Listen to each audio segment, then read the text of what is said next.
It's not much of a recap, fortunately, this time. What we're going to start with is... Gemmo's a perv. Well, it's pretty much from where you left off, as you were discussing. I know you've got plans to do with that, but we're not going to start with the main party. We're going to start with Rokkr. Rokkr, you've done what you've done. You're back into Vallaki. It's night time. As Rokkr is moving towards the Blue Water Inn, where you've agreed to meet up with the rest of the party, you hear a disturbance. It sounds like fighting ahead of you. As you get a little bit closer doing your whole stealth business, you hear voices that you recognise. It is your party. What did you want to do? I perhaps should have thought about this. Shoot Nik in the Given that we talked. So am I on like a level? Are they in a clearing? You can't see them yet. It's town streets. So all you can see is townhouses. You can hear the echo of voices of fighting coming from between the houses.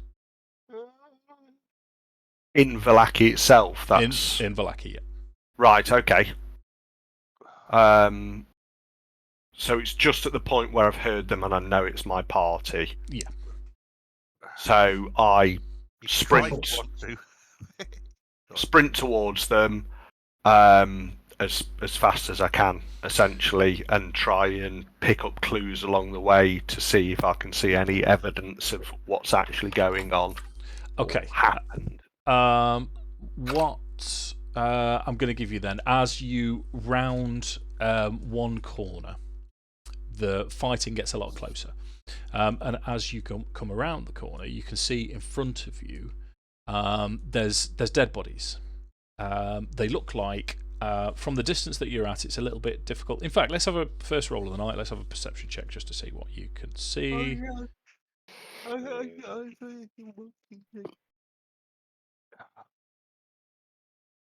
Oh. Sorry, 1 second.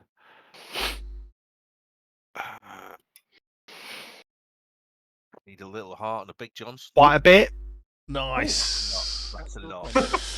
So what you can see in front of you with your dark vision and your amazing perception is what looks like a female vampire dead on the ground in an alley. Across from her, in what looks like a small town square with a well in the middle, there's dead zombies. You can see all of the zombies. There's 4 live zombies next to these dead fellas. Next to those, you can see Akxikas. He's quite safe. He's quite comfortable. Beyond him, there's 3 live zombies. Beyond him, there's Jarek. Jarek is surrounded by spirits. And as you come around the corner, Jarek shouts at the top of his voice. And the zombies, which just confuses you even more, if you weren't confused, they dropped the weapons they were holding and dropped to their knees. As you come a little bit more around the corner, let's force them out for you all. Yay! There you are, Jim. There's Rokkr. So Jarek with the sweat. Oh, you dropped it, didn't you? If I remember rightly. Yeah, once they yielded, I dropped it. Yeah. Oh, thank God, because if Jamer walks into it, he wasn't designated safe. So these spirits that you've never seen before surrounding Jarek, and it was a wide, like 30 feet, I think it is, radius of spirits disappear at Jarek's command as he just beckons them away. So these are the zombies that have dropped their weapons and dropped to the knee. Akxikas is here, and just over the way you can make out Nik. Nik is halfway through swinging his sword, but he's stuck tight. Right. Okay. So that's the scene. That's where we are. I'll quickly communicate with Akxikas to check that he is indeed okay, and if there is anything that I'm not assessing on my initial assessment of the area that I should be doing, is I'll just sort of tell you that everything appears to be in order. Just keep covering the guys you've seen drop their weapons and get on their knees. Just cover them. Get your bow. Cover them. If they look any way shifty, take them down. Can I ask Dave, are we still in kind of combat time at this point? You can't. You want it to be, so I'm happy for you to be so. Yeah, because I was just thinking, obviously, it just kind of probably depends on where Gemma kind of rolls in. Because judging by the thing, it was me next. Yes, you've got a little tick next to you. Okay. So if what we'll do then, Jim, if you just want to roll your initiative, your map tools initiative, if you remember. Yes, right click on me. Roll My initiative. connection went a bit funny, Dave, so Sound. I had to rejoin the server. I'm back in the church. Oh wow. Gotcha. Hey. If ever you're stuck, I don't think I've ever told you this. Can you see the top right-hand corner of map tools where it says select map? Yeah. Yeah. If you left click on there, there's a drop down of everything in Vallaki that you've visited so far, so you can swap around yourself Pop around. if you need to. In theory, if I've done it right, nothing should be enabled that you haven't seen, so you can use that as much as you like. Okay, so Rokkr's come around the corner, bow out, ready. Akxikas has just told him to cover everyone. Over to Jarek then. What are you going to do? Right, okay, so they've yielded to me and I dropped the things. Can I clearly see Rokkr? Yes, he's run around the corner, yeah. All I'll literally, because I'm not going to move or do anything, because I was expecting to kind of hold these and bellow for him and kind of point towards Nik and just basically say, one went that way, I've got these. Okay. Which was also what I was kind of gesturing at Festa as well. It was what I was intending to be gesturing at Festa at the end of last session. But I'll kind of just gesture in general that I've got these, someone, sick them. Gotcha. You can't run that far. So that takes us. Say that, he might. Yeah. So that takes us to Akxikas then. So Mark, it's if we're still in combat, it's Akxikas' turn. Right. The things that I'm in, contact with, are they real zombies or are they pretend zombies? They're pretend zombies. And they're currently kneeling on the floor. Right, so in which case, oh god, I don't want to hit them.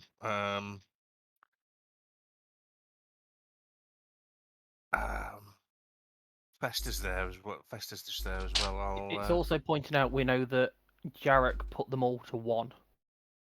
Yeah. Yeah. They are battered. They are done. Yeah. That's actually worked out well for a change.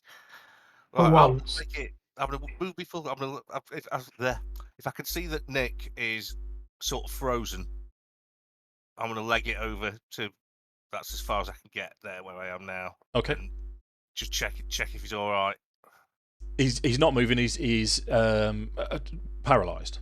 For all intents and purposes, he's held. You'd be aware of the ability to hold. Yeah, you can't. Sorry, dude. I don't think he's dying or anything though. No, I think he's quite beat up. What's Nik looking like, Dan? He's pretty much bang on halfway, so he's not looking awful. He's a bit battered, but not looking. He's got some scratches, like. Okay, I'm gonna. Sorry. I'm going to ask you. No, because you were going to ask. I'm going to ask you for a perception check. You can see what you can see on screen, so you can't see anything just there. Right. Okay. Perception check coming up. Perception. That's deception. Here we are. 22. 22 is enough to hear scuffling sounds coming from round this corner. Something is running, and it sounds like they're running away from you round this corner. Which, as it stands, Rokkr would not be aware of. Right, in which case I'll use my bonus action to dash. Your action to dash. Action even. Yeah. 1, 2, 3, 4, 5. Right, but basically to there. Gotcha. So you can see the vampire running away from you. I'll scream and I'll say, stop, I don't want to have to kill you, but I happily will. Interesting. So that again sounds intimidation. I'd be quite happy for a deception as well. Your choice, Mark. Yeah, I'll. Well, if I use Thaumaturge to give myself a ludicrous voice, So I will that believe give me it's an action for Thaumaturgy. Is it? Oh, I think you might be right, mate. You might be right. So I'll go for A ludicrous intimidation, voice. please, if that's all right. Okay, right. So I'm gonna have a roll against then. Oh, I rolled a 3, so she's gonna laugh. Yeah, no. It pays no attention to you whatsoever, and it looks as if she's ready to take off. Well, I'll have to leave that there because I can't cast now. Unless what have I got bonus action wise? Not a lot. I could hex her, but I don't want to. In fact, she's already hexed, isn't she? She is hexed. She's got on her. She's lot. marked. Yeah. She doesn't have Hunter's Mark because I'm incapacitated. So that that was it. Nice I one done. recall that. Well done, mate. So I mean, there's nothing. Oh no, I could Misty Step, but that's gonna. In fact, I will. Ooh. If I She's can. guided. She's got guiding bolt on her. You're gonna Misty Step. I'm gonna Misty Step in front, so I'm in front of her. Interesting. Just Put right in yourself front where of you her. want to go then. Get in. Get in. Nice. Oh, fuck's sake, trying to get map tools. Right then. So she's gonna be. I assume she's gonna be running up here, yeah. Point again, Mark. Yes, that's the Yeah, direction she was heading. So I'm gonna Misty Step to right, basically there, just right in front of her. So hands up front with my staff. Said stop. Okay, you've made your intimid. In fact, you're gonna have to roll another intimidation, I think, because you've attempted from behind. Yeah. You've now Bam. you've now blinked in front of her, or Mr. Steps in front of her. So yeah, so she knows I'm not just a small furry creature. Oh, for fuck's sake, 16. That's enough this time. Okay, talk me through what Akxikas is actually saying to her then, or what did you say to her? I was say you're coming with us. We don't want to kill you. We want to know what's going on. We don't want to kill you, but as you can see, we're quite. We're the town guard, So- don't you know? So put down your weapons. Just come with me quietly. We'll join your friends over there, and we're going to take it from there. Don't make us kill you because we definitely will. Okay. So zombies don't get a turn, which is Nik Ana. So this is your second fail. I first fail. First fail. Which takes us to Rokkr. Right, so I gather that did I see what Akxikas was doing? As Yeah. in chasing this. Yeah. So my dash, does that double my movement? It does. It's an action to dash. Right, so action of dashing, I believe, because this is my first at the start of your first turn of each combat, my walking in speed increases by 10 feet. So my walking speed is 45, which puts me there. Yeah. And doubling that is 90, so I can go off the screen. Yeah. So Just get next to it. Just get the other side of her, so you're behind her, I'm in front. yeah. And And then So- we'll frog march her back to the others once we're out of combat situation. bonus Crouch behind us so Mark can push her over. So that was my action to dash, wasn't it? Yeah, and then bonus action. Can I?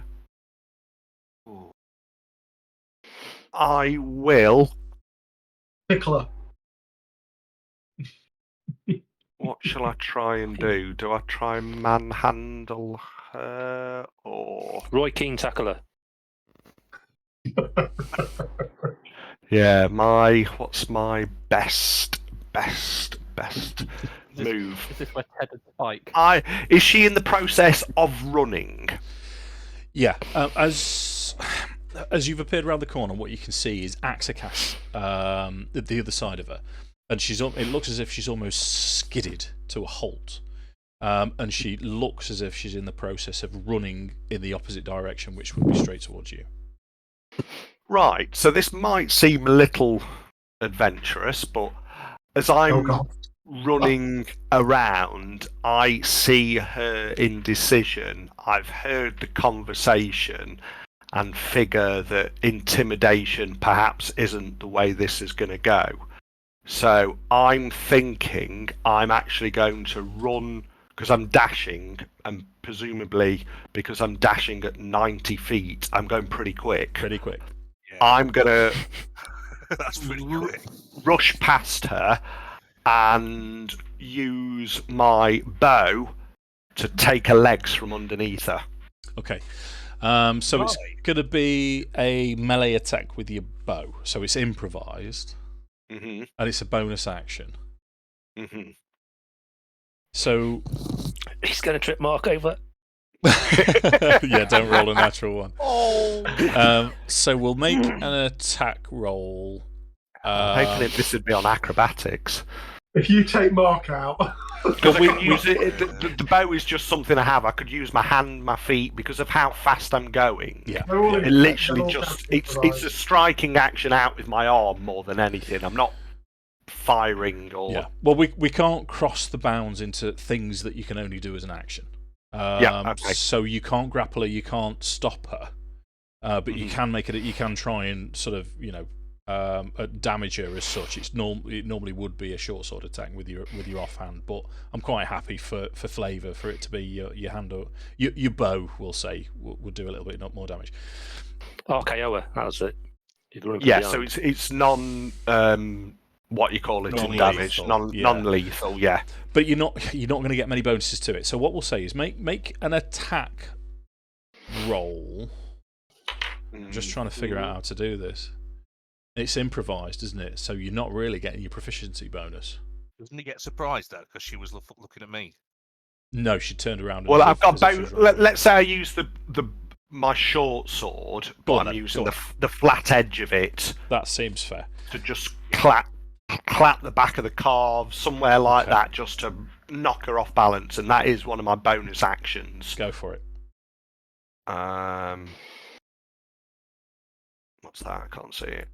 15 hits. Ooh. So that's just going to be a d6 roll, though. Yeah. I miss Rolos. Gosh. He's So done it. yeah. He was going for non-lethal. Oh yeah, it's non-lethal. I'm literally just doing Yeah. what you call it. Um, Hang on a Hit Mark on the second. balls.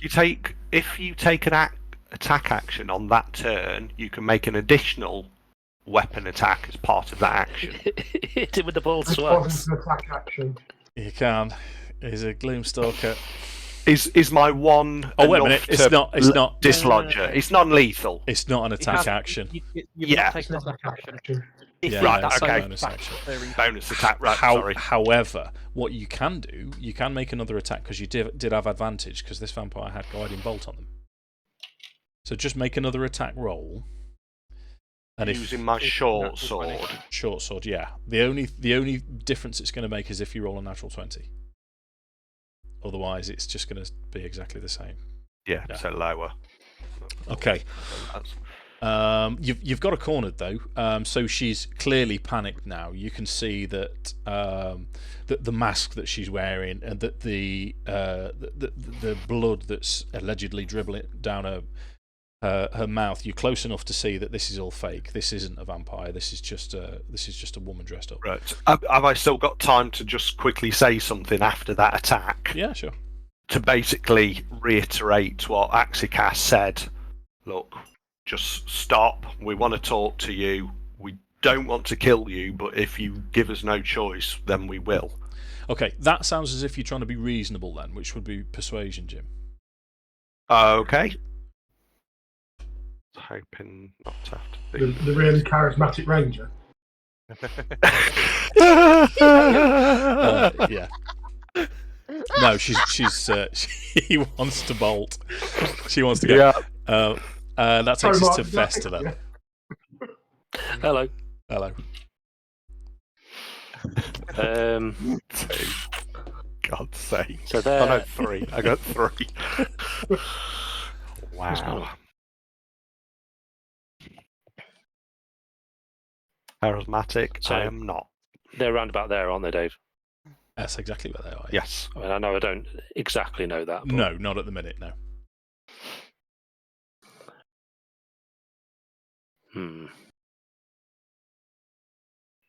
What is... You got entangle, Ted, or hold person or anything like I've got some stuff, but I'm currently going to be casting it through a building, oh, yeah, which that's not much good. not overly put out about, but Mostly you just need to leg it after them, don't you? He's got a fire goose. That's all you need to know about Fester. yeah. Yeah, but Cinder's like the furthest away from it. There's everybody. Cinder was chasing the other one off, wasn't she? Yeah, but Cinder's got advantages. Teleportations. And it can fly. Yeah. Ah. What is Cinder's boot? Yeah, I think it's 13. The teleport's only like 15, unfortunately. But Oh, okay. so it's not that far. But that could put me on top of the roof. Little baby. Nice. Because there's no way that's going to go wrong. No, of course not.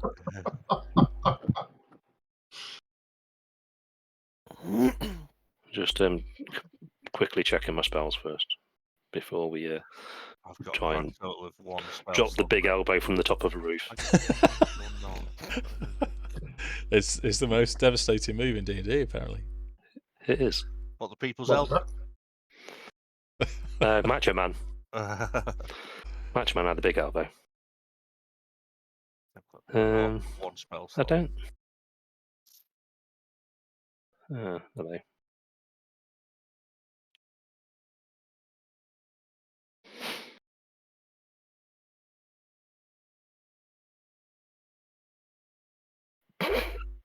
So.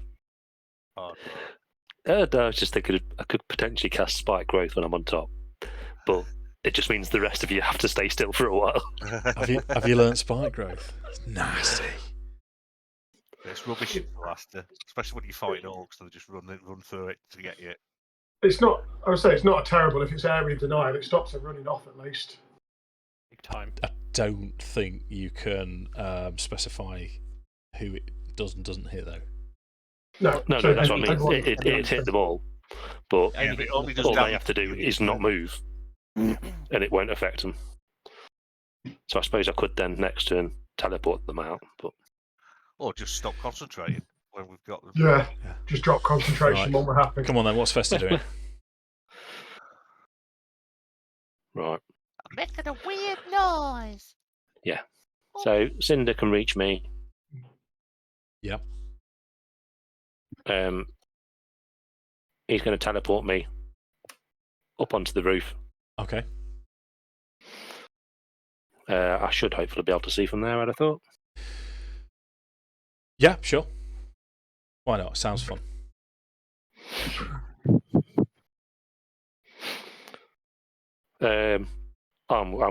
I'll try possibly an intimidation first, just to get her to stop before casting anything. Okay, so you're it's up onto the roof. You're using your elf agility to clamber across the roof. So you're looking down on her. Yeah. Sure. I've still got the lightning storm active as well, haven't I? You have. Does it reach there? Mate, it covered the entire screen pretty much. It did. Yeah, it was 60 feet, wasn't it? So it was. Yeah. I think that's quite a big screen. From yeah, it is everywhere. It is everywhere. In all fairness, I'm probably only going to be using the lightning bolt for emphasis, other than actually hurting it. Okay, so what I'm going to do, I'm going to take your token and pop you here. Yeah. But we know you're on the roof, so I'm going to give you because this I'm going to give you advantage on this intimidation then. Mm-hmm. Because you're goddamn terrifying. Well, yeah. Yeah. Just appeared on the roof in a ball of fire and then fired a lightning bolt.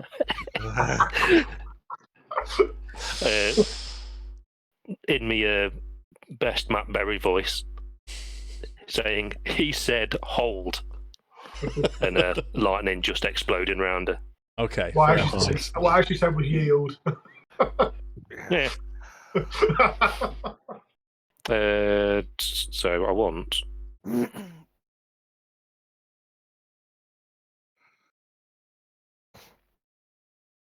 Oh, and that's one bugger. I should have to hold it, don't you? For oh dear. Yeah, not that one then. You No. had advantage, right? I know, because you yeah, you hold it, don't you, to try and get the advantage addition to it, and I'd forgotten and I'd already rolled it. Okay. She from what you've seen, she's not having it. So she's gone. She's running to the north. Akxikas has appeared in front of her. She's gone to the west. Rokkr has appeared and started swatting at her with his long sword, short sword. And then Festa has appeared above her, but she's still looking to bolt, which actually takes it to her turn. Take it level 1. That's all I've got. Oh, a frig. You will see as she bolts, and she's now going to run straight up here. She's going to use. She sort of starts chanting under her breath, and a shimmering field appears around her as she moves to the north. As she moves to this space, so that's 10 feet, that's Rokkr will get an opportunity attack with your reaction, should you wish. Does he need to make a wisdom check? No. Oh. So, I think we've got no choice. Go for How non-lethal much- damage again. We'll just have to try and club her unconscious. You can still, Right. you can still react Short with sword, non-lethal. Yeah, okay, so non-lethal with my bow. Is it my bow that I can get Short to attack sword with? down, wasn't you? Flames Short the sword was flat that, of your wasn't it? sword. Short. Yeah, okay. That's really annoying. Roll. 24. 24 is going to hit, so this is your full damage then, Jim.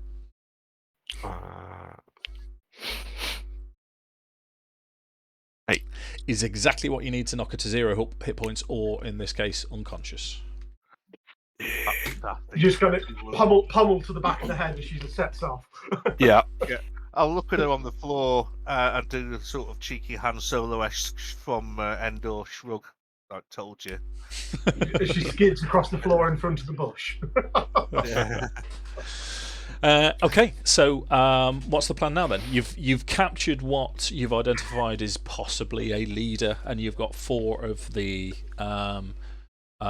zombies. Well, I would say first plan is get the druid off the roof. Watch. We need to get the watch to take care of them because we've got. No, we need to get the druid off the roof. I'm fine, don't worry. No, he can get the Back druid. down. He can get back down if he wants. He's a druid. Do I need to tie this vampire up? Are we happy that they're unconscious? They're not going to wake up? She keeps trying to run away. The others have all surrendered after getting soundly bashed around the ear hole. Yeah, Are we so I'd still suggest in we use. initiative, Dave? No, we can. I don't think you Right. need to be. So am I unparalysed? You're unparalysed. You can join the party. Can we wrap him up?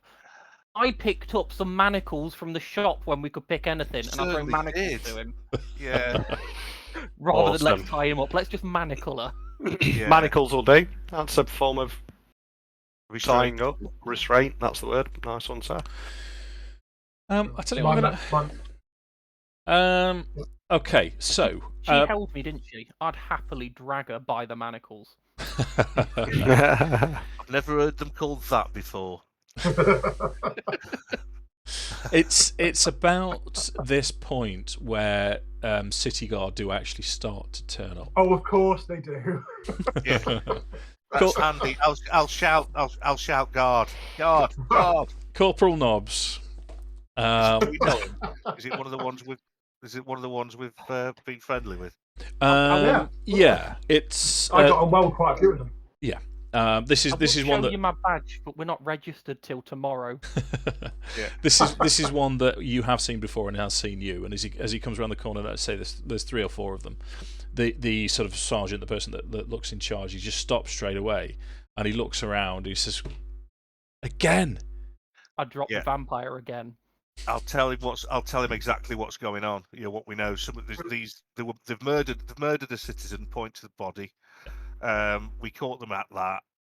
There were some real undead. We've dispatched those, and then there's these weirdos. And I haven't got a clue what's going on. So we'd be quite happy to turn this over to you guys, as you seem to know what's going on. Smashing. So this is sort of starting to make a little bit more sense to Rokkr now. As you sort of take in the scene, we'll put you all back in the square. You can see what looks like a villager that's been mauled by zombies with actual dead zombies, and then humans dressed up as zombies and humans dressed up as vampires. It's really bizarre. But the guards are happy to take anyone away that you want to take away. I'd want them to not take them away, because I'd quite like to find out, because this is about as close a link to what happened to my mother as I think we've had so far. She was taken by a horde of commanded undead. It seems pretty close, so I'd rather not hand this one over to the city guard. Yeah, Jarek's We all are the about city guard. Yeah, handing them over. we'll keep hold of the one. You're the one that kept trying to run away. The one that we've got manacled. Right, tell the guard to take the other lads, and we'll see to this one. Okay, so the nombies. Nice. At this point, the guard will say to you, he'll sort of gesture to his fellows. They'll walk over, produce their own ropes or manacles or whatever to tie up the 4 lads, and we'll cart them off. They'll say to you that they're going to be interrogated at the Baron's house. Most interrogations happen at the Baron's house. But he's happy for you to take possession of the Nampire?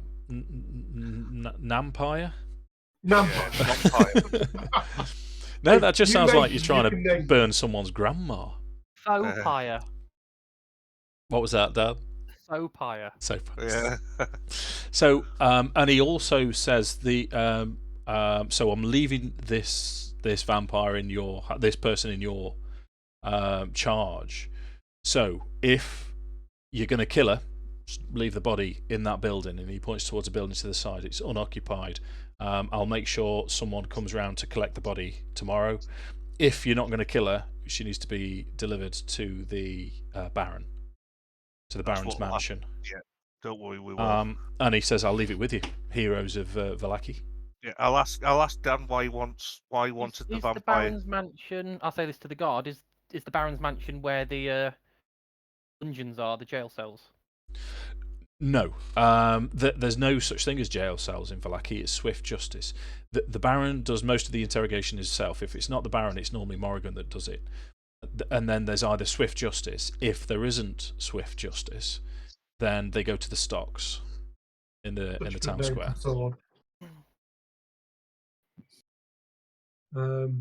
So just before they kind of move away, I just want to query with the guard when he says again.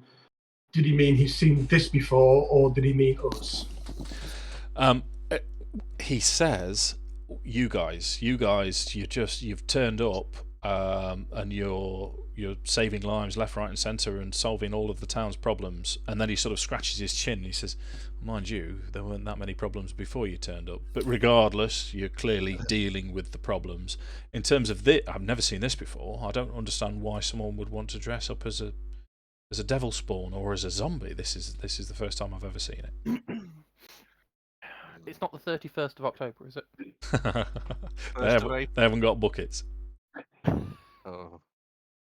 And if they did, they should have been eating the woman on the floor. They're putting I'll bits ask Nick of why he wants to keep hold of this one. Ask me. Yeah. What do you want one for? Could just go. This is a sport. Close to question. Yeah, to question. This is as close a lead to what happened to my mother that I've seen so far. Cool, I'm happy with that. Right, there you go. I'll pass the chains over to him. All yours.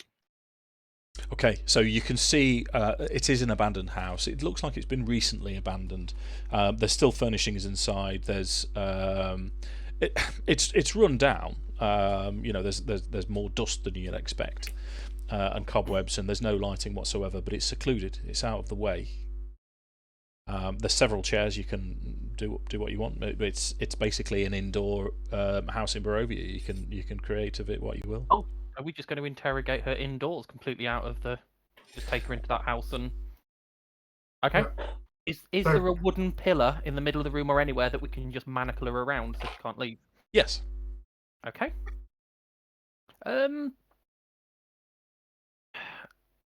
So before we kind of get started, so we'll chain her. She's still unconscious, or is she woken up yet? She's unconscious. What I'm going to say is she'll come round eventually, but if you wanted to make an effort to wake her, then that would speed the process. I can lay on hands for one if we need to. So when we want to bring her around, or I can just bring slap her. Yeah. I say before I want to kind of discuss, because it's a case of, obviously, Jarek's had some experience with Nik and Fester. He wants to know between the other two if they've got any kind of interrogation experience or anything they've had to deal with it like this before.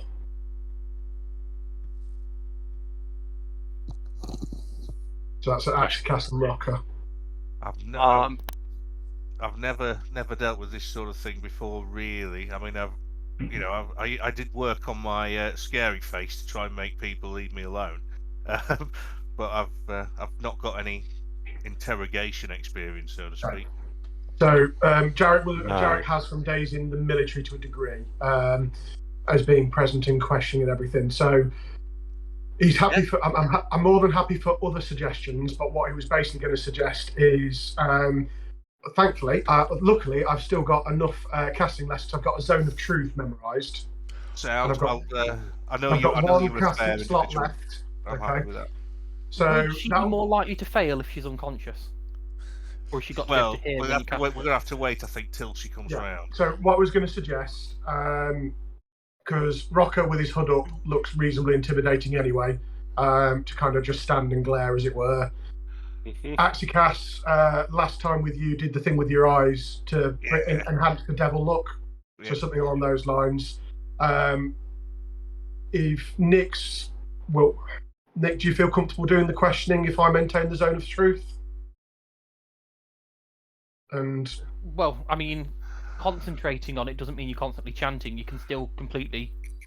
You're not it's not concentration anyway. It's just 10 minutes. Even if it was, you only chant for the 6 seconds to cast it.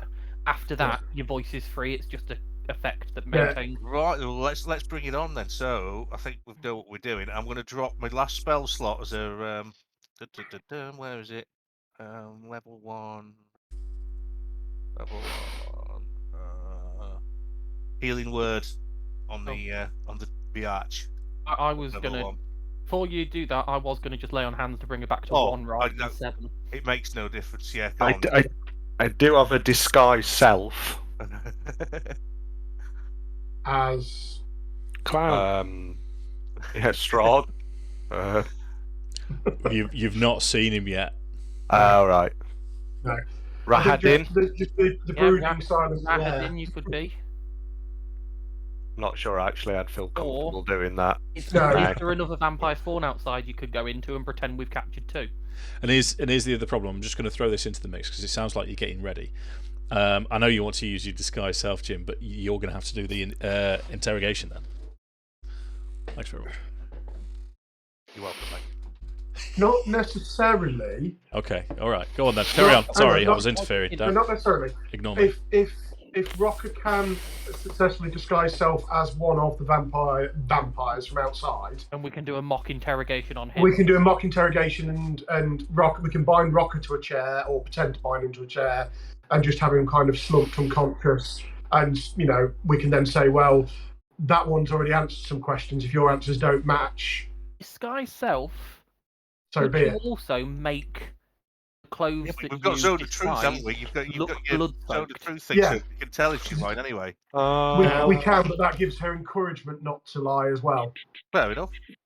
We've got enough healing between us that we could kill JMO. Okay, Fester, a little bit excessive. Yeah, I can make my clothes look like anything. Down from the roof still, by the way. Been slit and I'll be back forth with top of the old juice. Yeah. Yeah, if you can dress up and look pretty much either beaten to death or properly battered but not like them, we can convince Otherwise, her. the druid's going to kill you. Question about Zone of Truth, Adam. Do we get affected when we walk into it? Or it's if we stood outside and you cast it, are we not affected if we later walk in? No, if you're outside it, you're fine. It's anyone within 15 feet of me. So if I'm stood towards the back of the room, maybe behind her, so it just laps over her, and the rest of you then. So it does mean I can't lie. So I'll probably have to stay fairly quiet. So if we go that, I'll stay behind her with that kind of cast over her, as it were, and then the rest of you can, if we want to dress JMO, we can. People can willingly fail, can't they? Yeah. So I'll read it out. You get a magical zone that guards against deception, a 15-foot sphere. So anyone walking through the street behind me can't lie. Until the spell ends, a creature that enters the spell's area the first time on a turn or starts its turn has to make a saving throw. On a failed, it can't deliberately lie. We get to know if it passes. So if they, she has, so she'd have to take. You can willingly fail, can't you? An affected creature is aware of the spell, can avoid answering questions. Before you cast it, we can also show her the knocked out JMO and say, we're going to be making sure you tell the truth. That's what happens when you resist. Just to try and make her voluntarily fail. Yeah. Okay. Sounds reasonable. So that's the plan. So disguise the ranger, bind him to a chair, wake her up while I've got Zone of Truth on, and then, I just have to be careful. If I speak, I can't lie. Because it'll only be on me. So tied to the post, hands behind her, as she sort of slumps as Nik reaches out and passes some holy energy into her. She her eyes flicker open and she jerks bolt awake, looks around. First thing that you've set it up, so the first thing that she sees is Rokkr, disguised, slumped in the corner. Where do you want to take it from there? I will stow my long sword and walk away from Rokkr as if I've just slit his throat. Nice. I'm just going to make this very clear. You are going to be truthful. Your friend resisted our honesty policy. Do not make the same mistake. That's an intimidation with advantage then, Dan. That's pretty good. Is the advantage just for honesty policy? I can't triple advantage you. The rules don't let me. That was awesome. 14 is going to be enough. You can tell that she's looking around, looking at the corners. Her eyes are large. Her pupils are large. She's starting to sweat. She's panicking. She's on the ropes here. Well, she's tied up, but yeah. She's in the ropes. So, hopefully, this is a point that Jarek.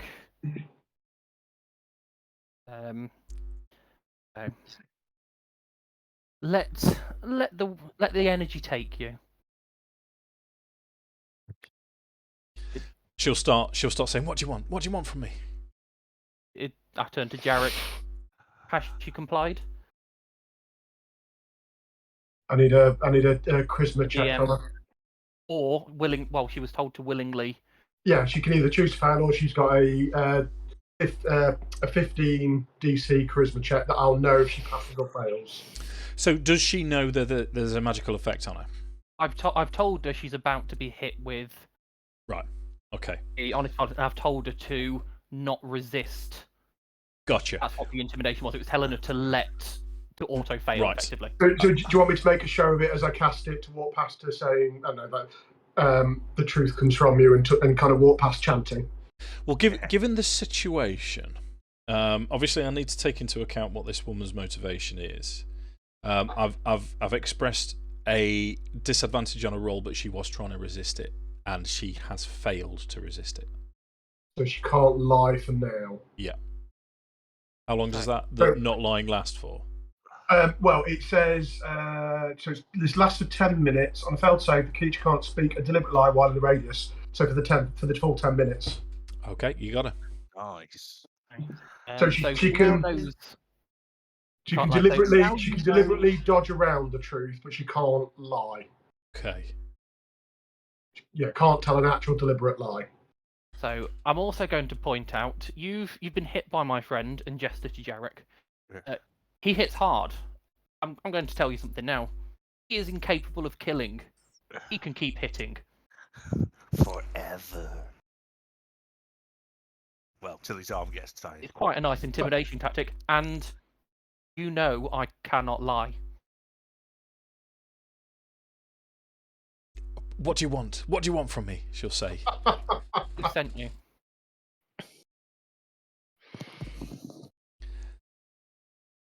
I'll never tell you.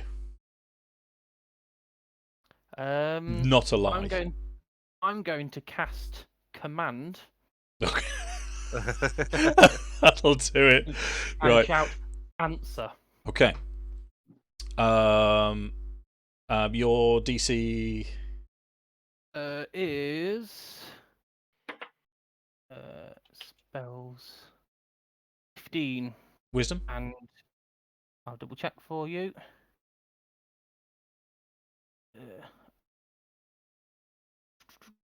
Wisdom saving throw, yeah. Okay, fails. Takes effect. So it does. She will say, Lady Vokkr sent me. Okay, I would like to knock her back out. Okay, by punching done. her. Yeah, done. What? Lay on hands to wake her back up. Okay. So, you can avoid the truth. We will make you answer, and each time you will be knocked out. So I would just tell the truth.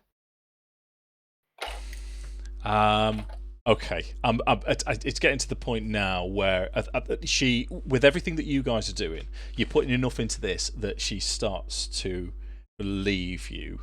I'm going to have one more roll for her. I'm going to impose disadvantage. This is just to see. Okay. Her shoulders sag. And she sort of looks back and she'll say, it's old Lady Vokkr. She told us there was power. She showed us power. She taught us power. She told us that if we acted as devil spawn and rampaged through the streets, that people would lose faith in the Baron and she would be able to take over. Did she direct you at us, or were we just a coincidence?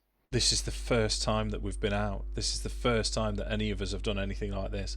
Lady Vokkr summoned the zombies. That I've never seen any power like it before. She created the zombies and they came with us. The other people, the other devil spawn dressed as myself, or we were in her reading club, and she talked us into joining a cult. Oh, it's the WI gone mad. or just the WI. Is that too controversial? I'm not sure. I mean, this isn't what I was expected. Can women have penis? That's the question. Not even close. How many? Is this the only group, or are there other groups she's enlisted?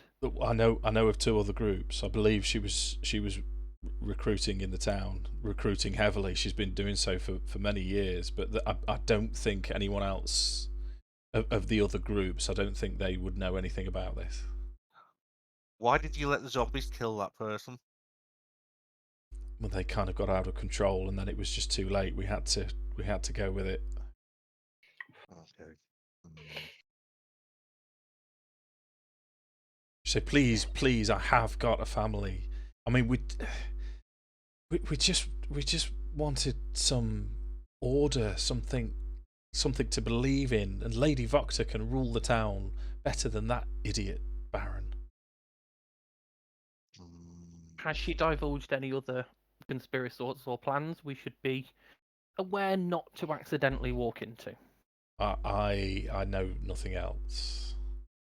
Right, I think what I'd say to us, I think it's probably too late for everybody else. But as you've eventually been straight with us, and we know you've been straight now.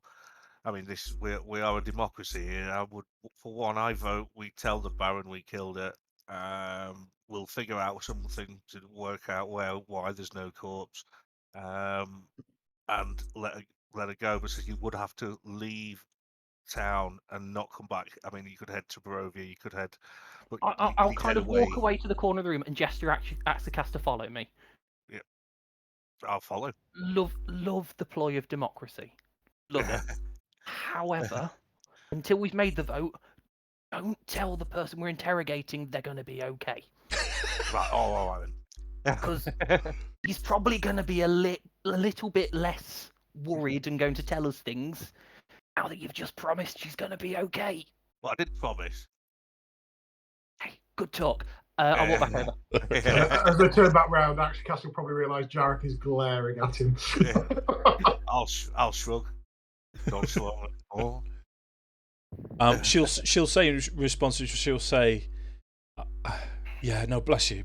I'll take my family. We'll leave. We'll go to Kresk. We've always wanted to go. We'll go. We'll leave as soon as." You need to answer some more questions first, and you need to answer them honestly, and then we'll see. Anything you want.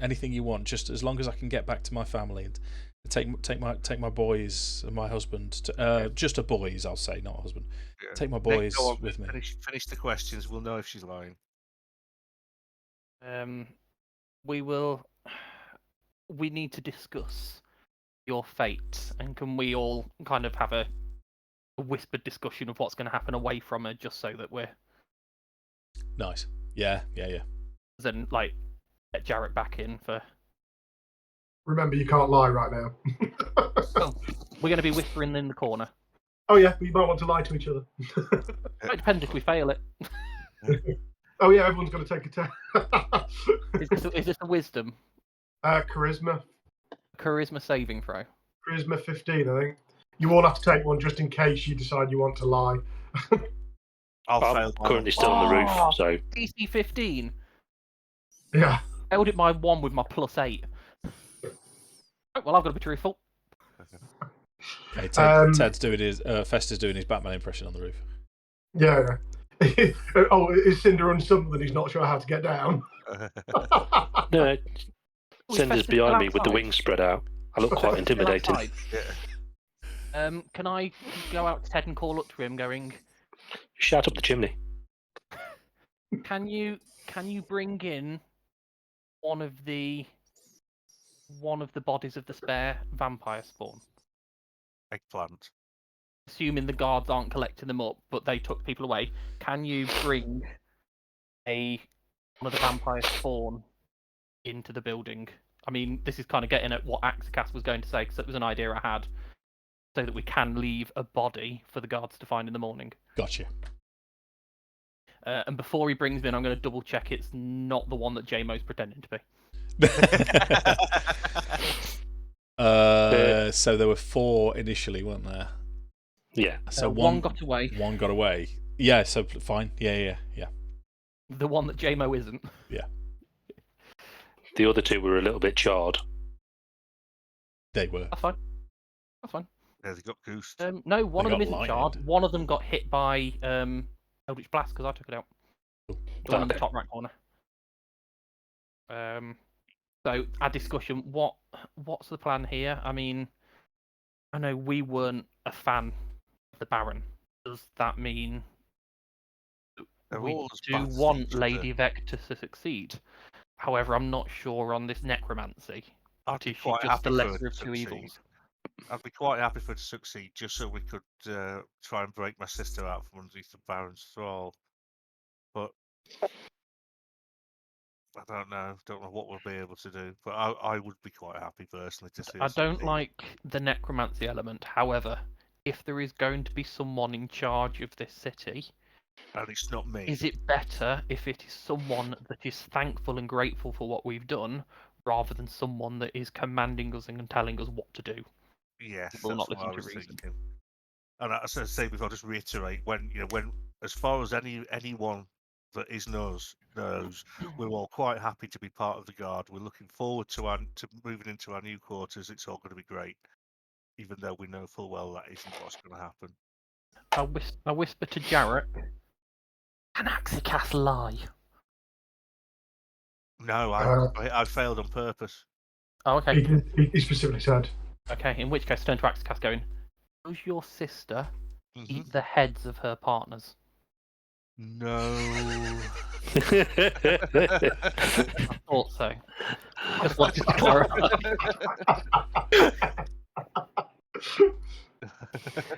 Right, this seems like the perfect time. Backstory dump, go.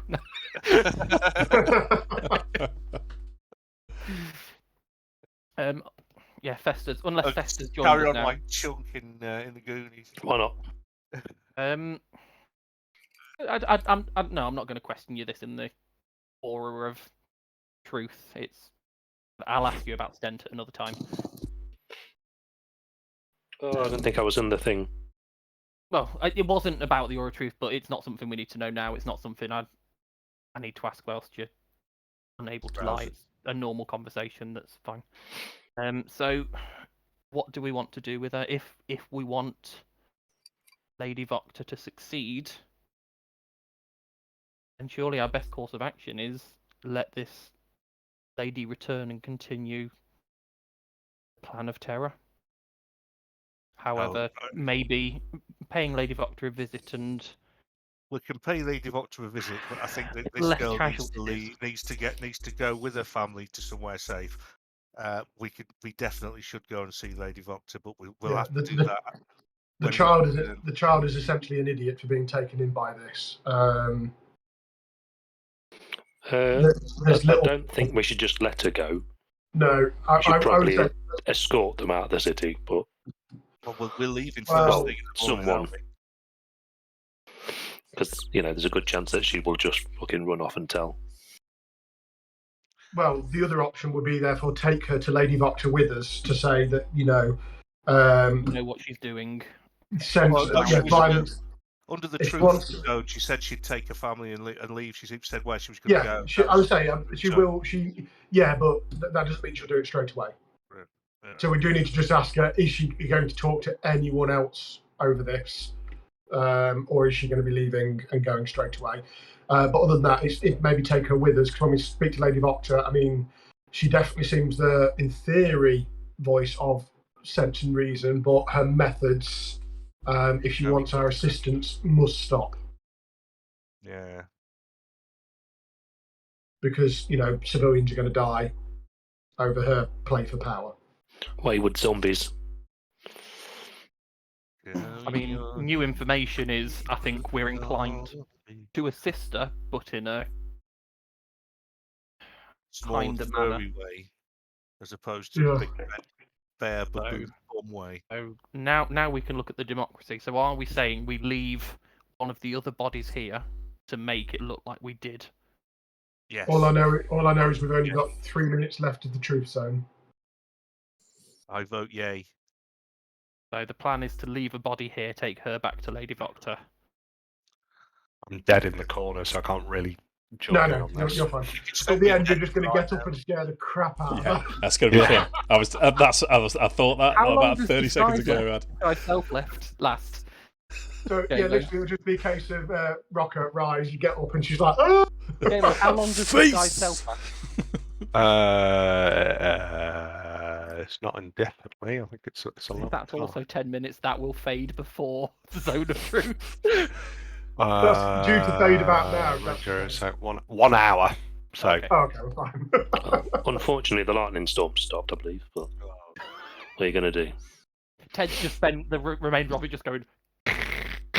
That's what he was doing on the roof. I came out the door and just watched. It's the first time I've cast it. There's a frog. I'm going to get full use out of this. One of the dead zombies has just been repeatedly bolted. Okay. Go on then. Does anyone else? They're all the questions I had. Her answer I don't need to question anything about what happened in my past. It's clear from her answers that that's not going to reveal anything.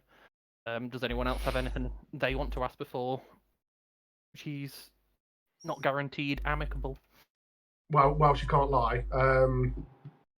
What's tomorrow night's Euro Millions numbers?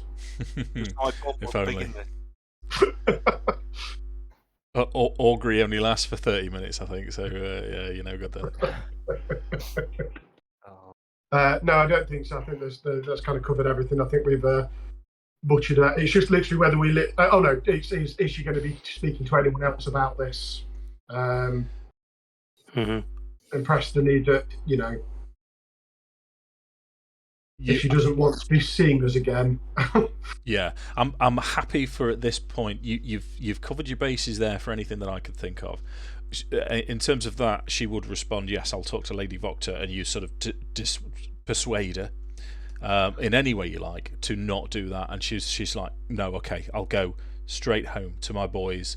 It's what I'll do, I'll gather all our belongings while they're asleep. First light will be on the road to Kresk in the west. Which way's Kresk? West. Yeah, west. We're not going to be walking with them. Be a bit awkward. Yeah. Right, I'll drop my last spell slot on her for a little bit of healing. She's only on one, isn't she? Nice. So I'll give her 7. Okay, smash him not. That's all my spells. And then I'll stand up going. Does she scream? She does. Yeah, she's still manacled, and she's yeah. They call well, she can't point. She's manacled. She's pointing. Shout zombie, and I swing at James. No. Yeah, you see a puddle appear from around the post. Sorry. Yeah. Sorry, not sorry. Yeah. Actually, you can't lie. Are you sorry? Not sorry at all. No. No. You can't say that. Hold on, she held person me, didn't she? Yeah. Yeah. Oh, I mean, I've knocked her out twice. I've knocked her out once already. I'm happy with that. Don't do it again. Yeah. She'll say, no, listen, there's not much in this land that there's not much kindness in this land, but what you've shown me today is I will remember this. What skills do you have? What's your profession? Well, up until a few months ago, I was a seamstress. I was a seamstress, and Lady Voktr invited me round one day, and we started drinking tea and eating sandwiches, and then discussing literature, and then all of a sudden the literature changed to more of a sort of a demonic nature, and then she started discussing power and demonstrating power, and that was it. We were all hooked. She showed us the ability to hold a man enthralled. We can summon a spectral blade to spin around. I can, similar to what you did to me, I can command other people to do as I wish, and I can inflict wounds on them. I'm pretty sure after what you've shown me, if I pay enough, if I practice enough, I'm sure I might be able to actually turn that around to heal people, which is something that I'm going to try and devote my life to in Kresk. I know there's a monastery in Kresk. It used to be a hospital, and I am going to stop it, Mark. I'm going to devote myself to the healing arts from here on out. I mean, is the other option? The town of Barovia needs help rebuilding. The seamstresses and healing. I'm not moving closer to Castle Ravenloft. I'm not doing that. Just so you know, the zone of truth. We're going there in the morning. I can't wait. We'll never know if she will or won't go to Barovia. Yeah, zone of truth has just dropped. Ooh. Does she know it's dropped? No. She would have. Oh, I don't know actually. No, it doesn't say you know. She's familiar with. She might know it's dropped. It says Adam knows. I know. I mean, everything that she told you before it dropped, she was a seamstress. She was a normal person up until she was sort of given the promise of power, you know enough about Barovia now to know that it would be quite easy to convince someone into doing what she's done. The zone of truth was working up to the point where you're quite happy that she's kind of on your side now. Okay. The guards shouldn't pursue you as long as you leave tonight before they realise. She'll say, yeah. Well, while I had the disguise on, I don't think they'll. I'm hoping they won't recognise me, and if they do, I've got my 2 young boys. We need to go during the day. It won't be safe at night. We can just put the corpse that the zombie corpse that Ted spent hours lightning bolted. We'll drag that in and say that we got a little bit excited, and that's all that's left of her. That way, they'll never know that it's not her. Okay. Well, we've already brought a spare body in, haven't we? Yeah, you brought a vampire spawn body in, but yeah. Oh, Right. well, in that case, yeah, fair enough. We'll let her go then. She'll say thank you. Thank you very much. Yeah. Right. Well, we've got to go to bed because we've got to be up early in the morning. We've got to set off to Castle Ravenloft. Are we checking in with Lady Rokkr in the morning then? Yeah, it's a bit late at night. I don't think we're going to have time now. We're going to have to deal with this when we've finished with. We may have to deal with this when we come back. Is the only concern because it wasn't dealing with. It was more mentioning to her to ask her to stop and find another way before we leave. We're not going to resolve and find another solution, but I think we need to ask her to stop. Otherwise, we could send her 5 days. Couldn't we send her a letter saying we're prepared to help? Letter. Yeah, a very polite letter saying we may be prepared to help her effort if she keeps things on the straight and narrow. However, we've currently got if we return to find more of this has happened, yes, I think that's good. Mark's got a good plan there. Yeah. And I'm sure we'll wander around. We'll spot. What's his name? Is it Ernst? Ernst. Yeah. We'll spot Ernst. We can pass a letter on to him. He'll get it to her. Yeah. If not, we can pay someone a gold coin tomorrow to deliver it or something. Yeah. Well, gold coin.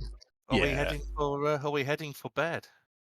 Where are we staying, by the way? I worked it out. We could stay in this abandoned house, can't we? No, we've got a room. Rooms at the inn, haven't we? Paid, haven't we? Yes, I forgot. It was only a couple of hours ago. I know it was like nearly a month for us, but.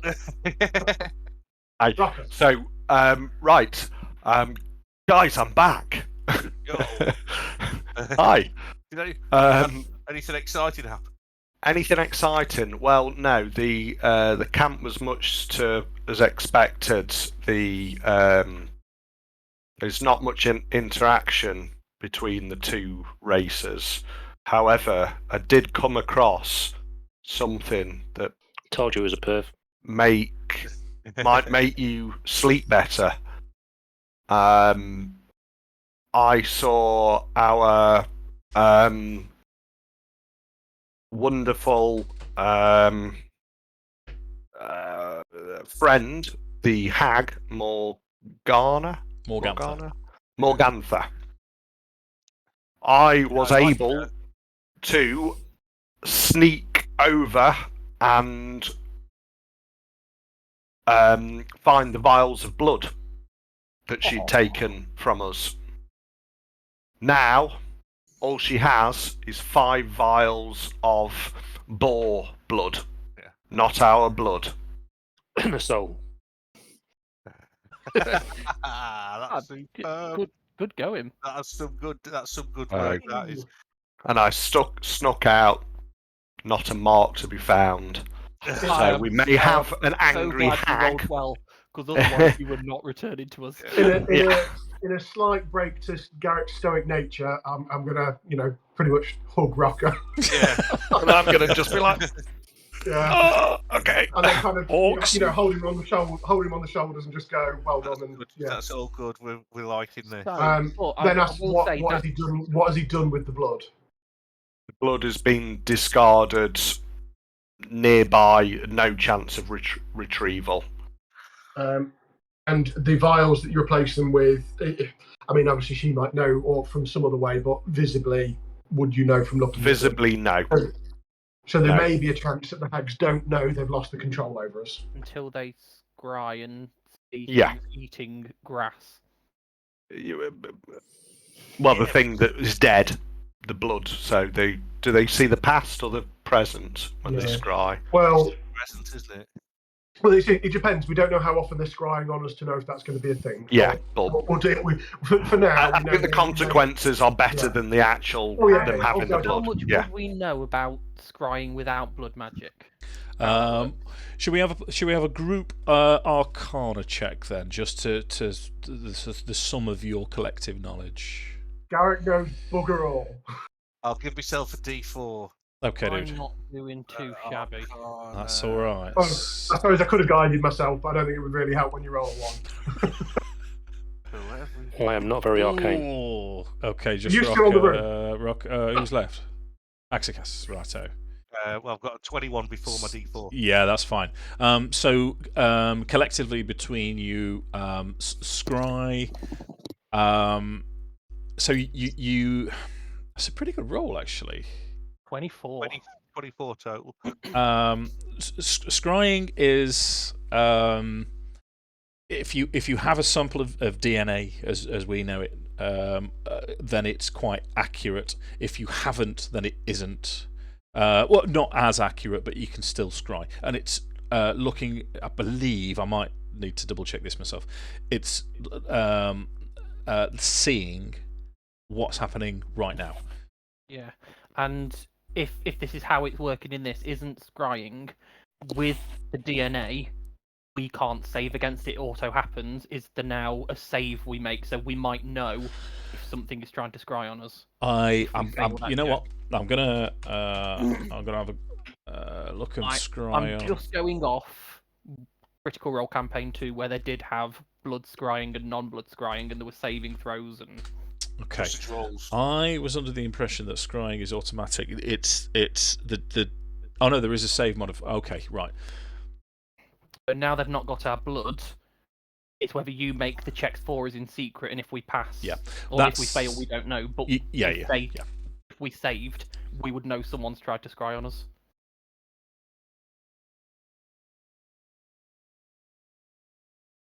That's an interesting spell. Yeah, it's to my... Okay, you can see and hear a particular creature you can choose that is on the same plane of existence as you. The target must make a wisdom saving throw, which is modified by how well the target, the sort of physical connection you have with it. If a target knows you're casting this spell, it can fail the saving throw voluntarily. What that's not telling me... Oh no, there's more. On a successful save, the target isn't affected and you can... fail...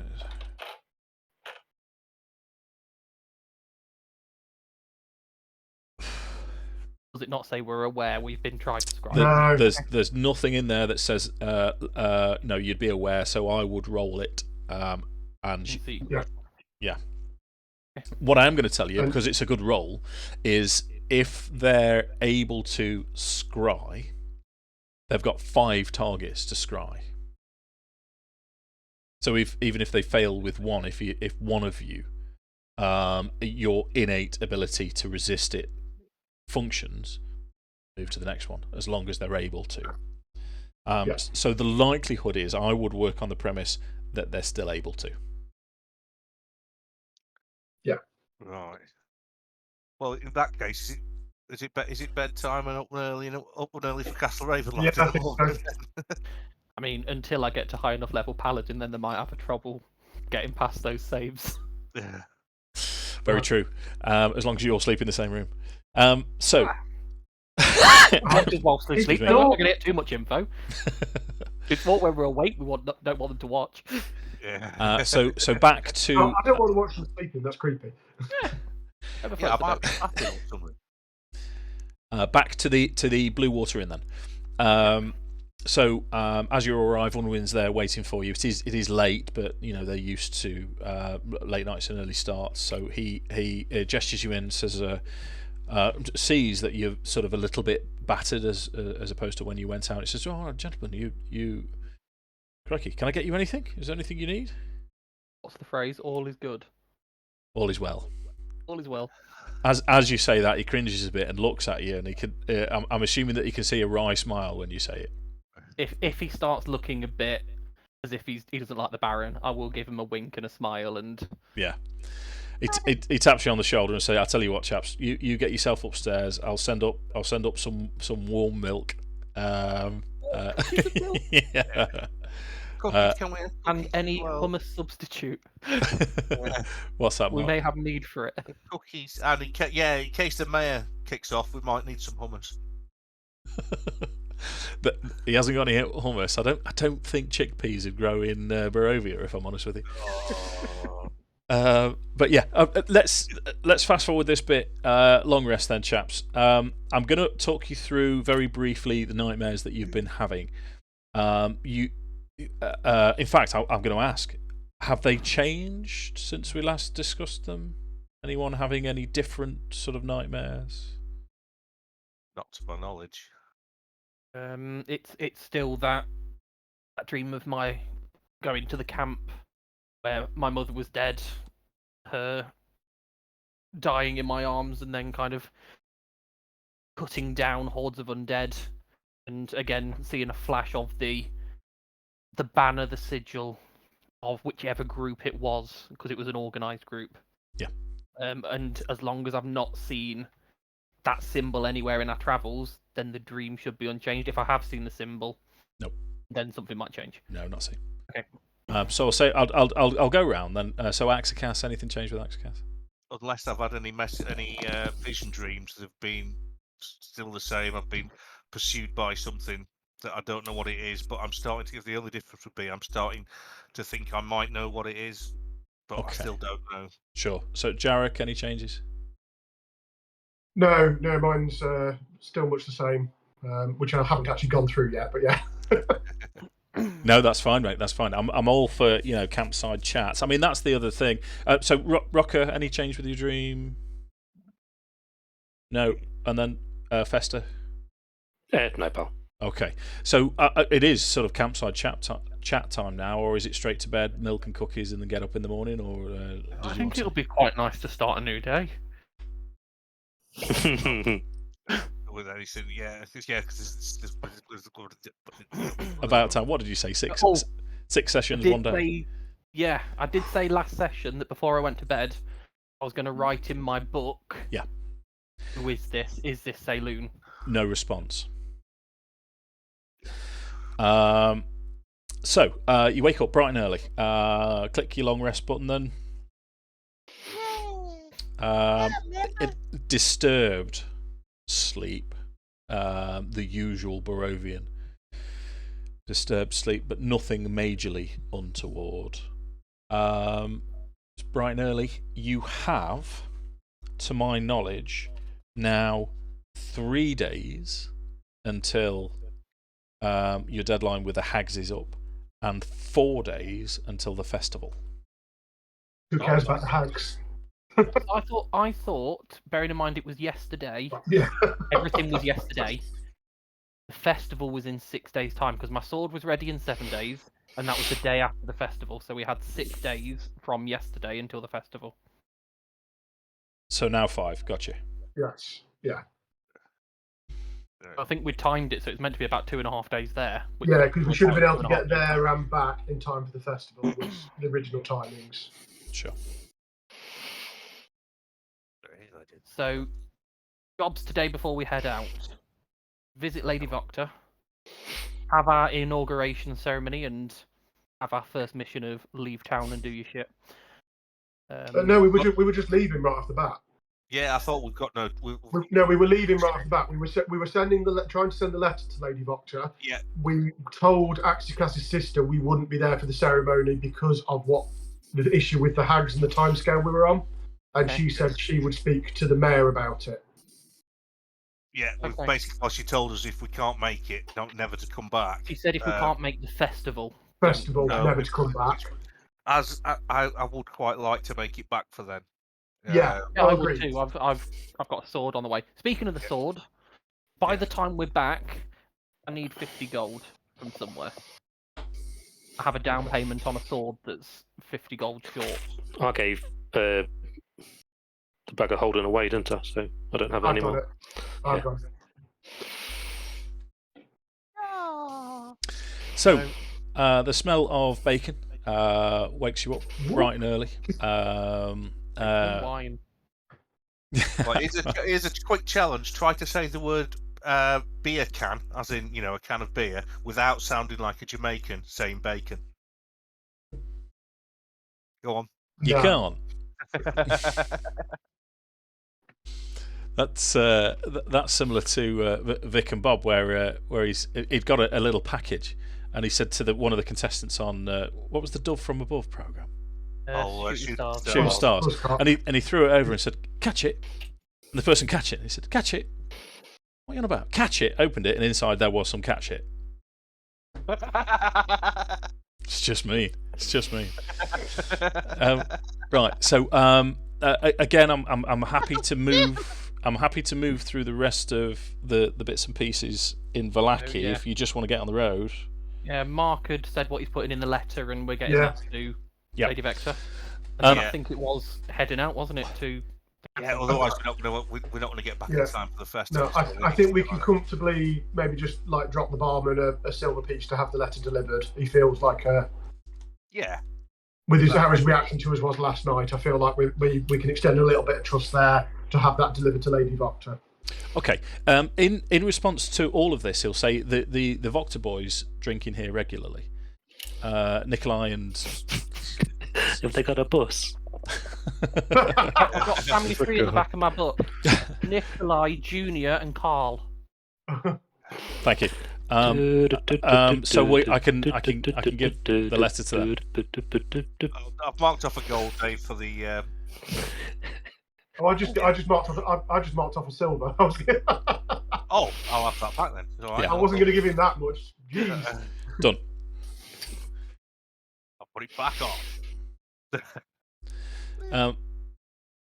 So you pass the letter to Unwin. Unwin is going to pass it to the Vector boys, and you walk through the mostly deserted streets of Vallaki to the East Gate. You can see the guards you've met before. They hail you, and they will. Are any of the ones there from last night?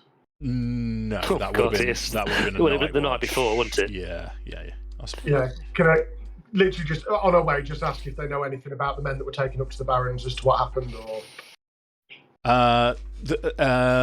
They don't, but they will say one of two things, which you already know. It's either swift justice or they'll be in the stocks. Yeah. And don't forget to clear up the mess in the house. They'll pass the message along. They don't entirely know what you're talking about. Oh, they're not the I thought they were the people from last night. No, but they'll relay the message. They were just going to check the house anyway, weren't they? So that doesn't matter. So we're on the road. We're on the road to... On the road again. The road east along the Svalich Road.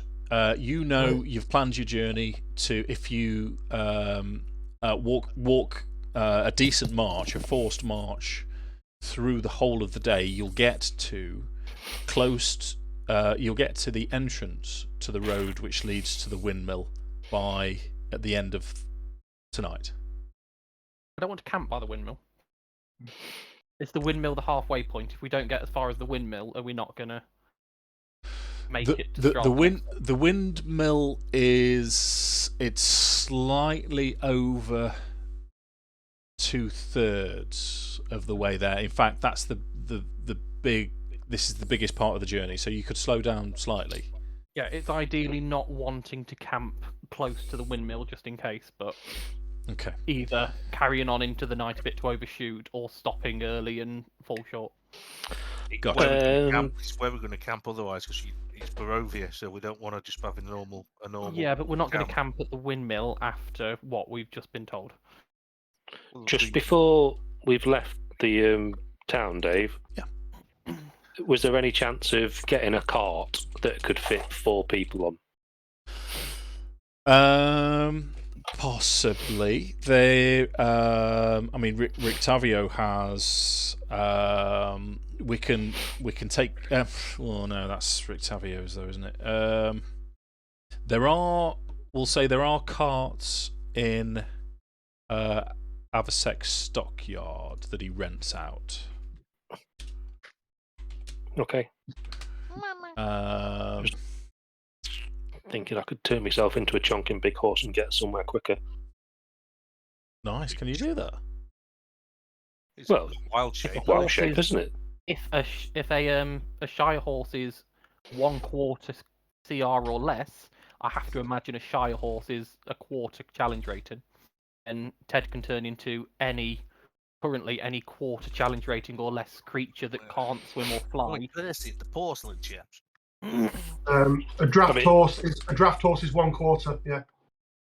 Draft horse In all is fairness, 1/4. how big's a saber-toothed tiger? It's also More bigger. challenge rating 2, so normal druids can't do it.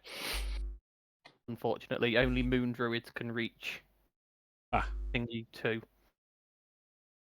Not Right. every other druid can only reach 1 max at level 8 CR1, and a saber-tooth is thingy rating 2. Hold up, what? Annoyingly. Are you on about the saber-tooth now? Yeah. Well, yeah, because I've seen it, so I could.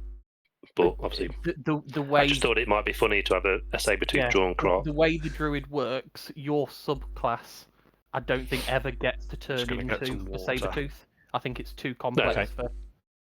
Annoyingly, I think it's the moon druids that are the masters of shape changing that. Yeah, that makes sense. Which is annoying because I'd love to have a saber-tooth running around with us. We'll just have to get the real one. I'll tell you what I'm going to do then. If you're happy to horse up, then in Avasec's stockyard, you could rent just the cart. Well, we want something to attach me to the cart, otherwise it would. Yeah. How long can you wild shape for? I'm just about to look. I think it's an hour actually. But that's still per short rest, is it? Hang on. No, I think it's long. But either way, that's still a lot quicker than us. Yeah, I think wild shape jogging it. Short rest reset, isn't it? Is it?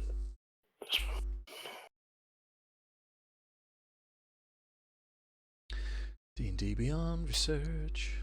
Oh, for fuck's sake, now it's gone on. 2 hours for wild shape. There we go. Oh, a wild shape is 2 hours.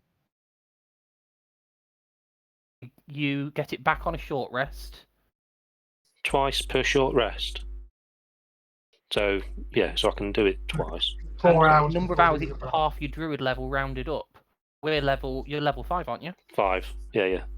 So 3 hours twice, so we can do 6 hours of you as a horse before a short rest. Yeah.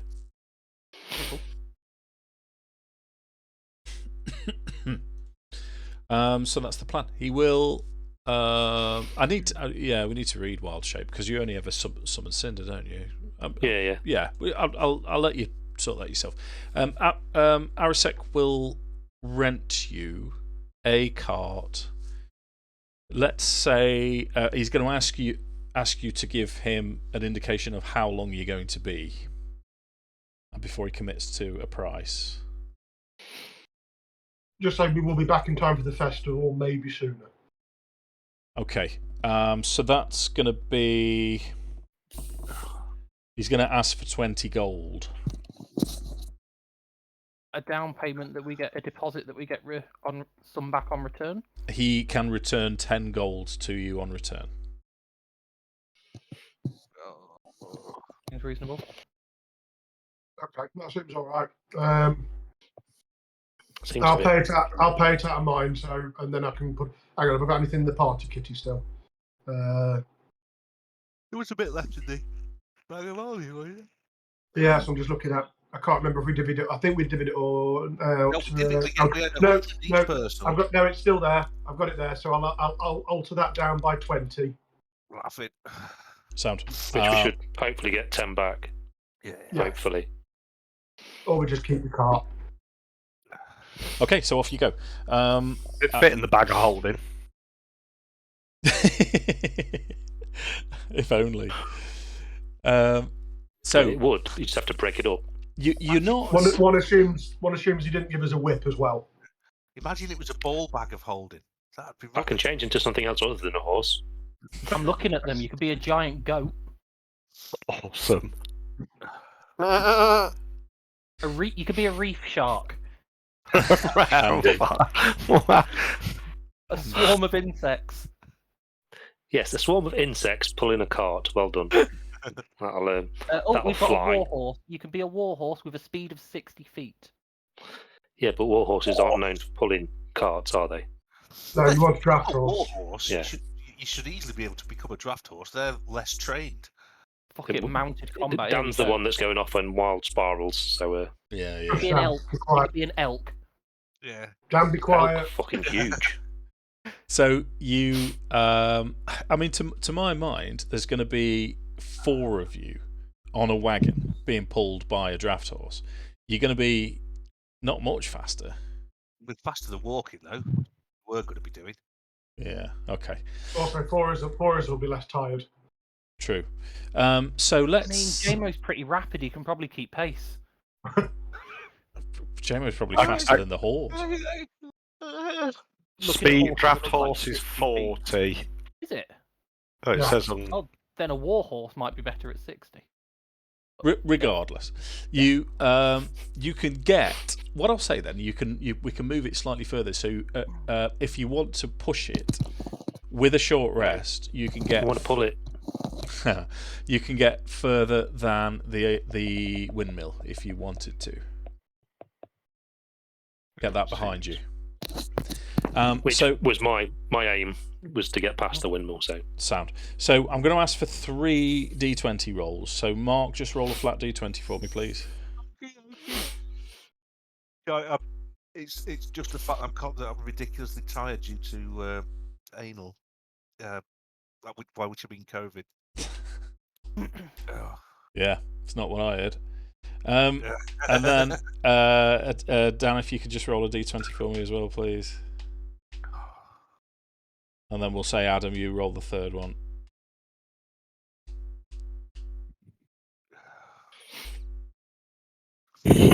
Sound. So, end of the first day, you are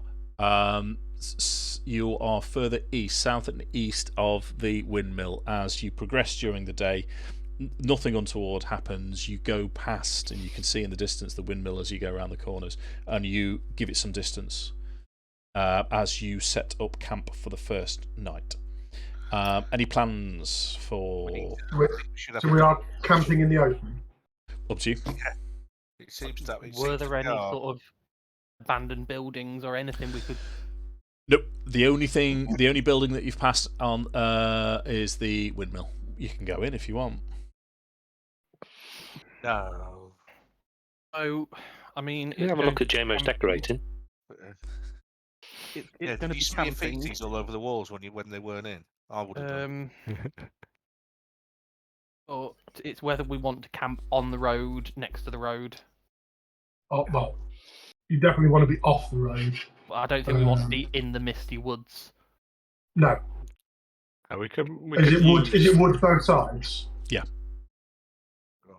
Oh, actually, where I'm going to put you, you're in a ravine. So you're in a canyon, basically. You've got sort of steep mountainside either side of you. Remember, Barovia is very mountainous, very rocky. So you're kind of...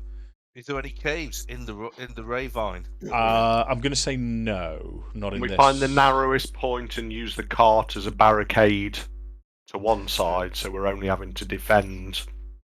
And maybe I'll sit at the opposite end and do intermittent resting, because obviously I have to do a short half the time resting. We can go on shifts, can't we? And I will also say to Jarek, if there's anything that you can prepare to make us be more influential tomorrow during dinner, if you could bring that with us. I'd already sorted it before we left town. Well, I think I'm comfortable. In character, let's talk. Yeah, I'd already thought ahead. How do we stand for food? Do we need Fester to learn Goodberry or prepare Goodberry, or have we got food? I've still got a few rations left. I've got 4 days worth. Dan's got a pie. No, he put the pie into my face. Speaking of which, because we've travelled for a day, Dave, is that one of our rations gone? Yes, please. So I've got 6 left. I've got 4 left now. I'm trying to find them. Okay. Rash ones. So is the plan to just camp here? I'm quite happy with Rokkr to find somewhere where you can put the cart between the road and a mountainous bit with it looks like an alcove. And I suppose I'd do a customary divine sense before we go to bed just to make sure it's not some massively background Barovian nastiness, but nothing pingy. In fact, actually, I think I probably did.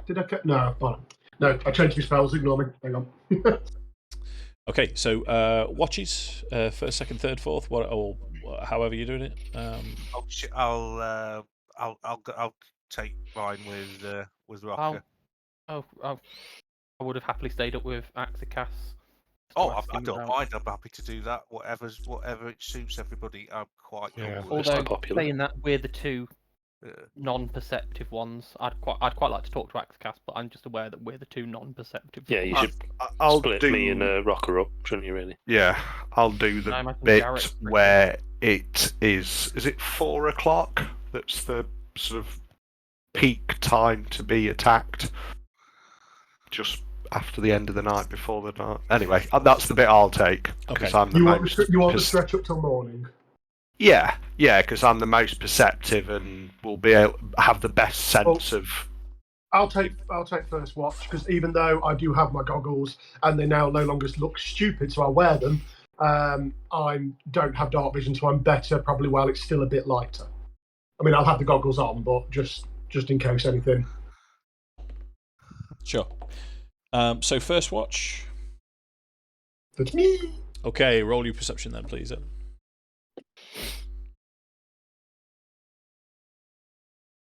A mighty 6. I've been rolling really badly today. I've only done like 3 rolls. They've all been crap. So you're taking sort of approximately 4 hours of the watch, I assume. Give or take. Yeah. Give or take. The night closes in. You need your goggles. The moon's not out tonight. It is very misty. Your watch passes without any problem. Or any problem that I noticed. Second watch. I'll have that one then. Yeah. Do people need me to wake up as well? I'm not very perceptive, but I'll happily take a watch. You've got to wake up. You can't sleep the entire night and not have a watch. Okay, roll your perception then, Mr. Cooper. Yeah, hopefully that's on the right page.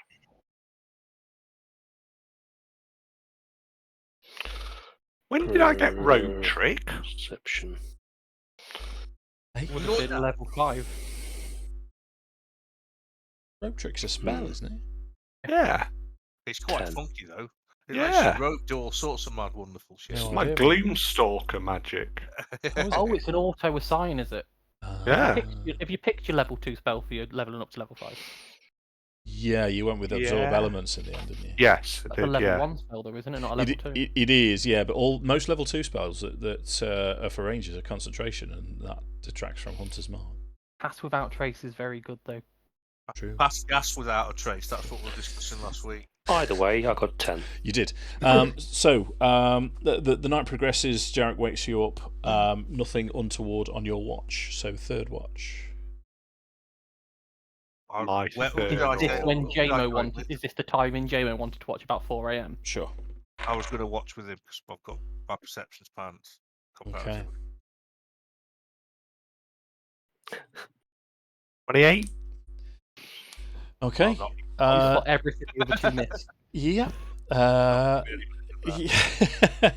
cricket 5 miles off in the distance, just slowly caressing its partner. Disgusting bastard. With a 28, I'm quite happy for you to spot a deer coming out of the brush on the path on the forest road ahead of you, within range, if you wanted to. yes, deer for breakfast. Sounds we could do with some more rations, couldn't we? Just double check it's not a druid. We'll find out when he hits it. Yeah.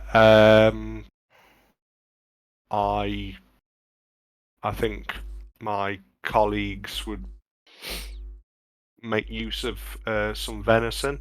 Okay, let's make an attack roll then, Jim. Does he have advantage because it's dark? Yes, you do.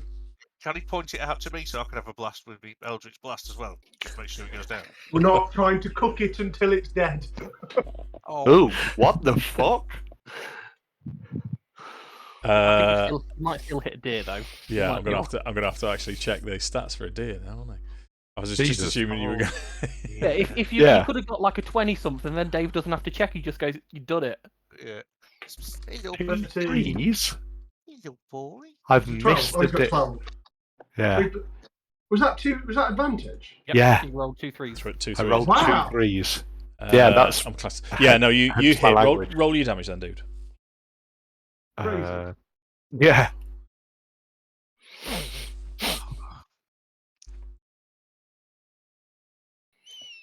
Oh, for God's sake, Jim. Yeah, it's enough to fell the deer. Yeah. You take it cleanly through the. What would you be aiming for? You'd be aiming for the heart, wouldn't you? I believe if you hunted. I don't know. Yep. Okay. No. Does he nice know it's a male deer?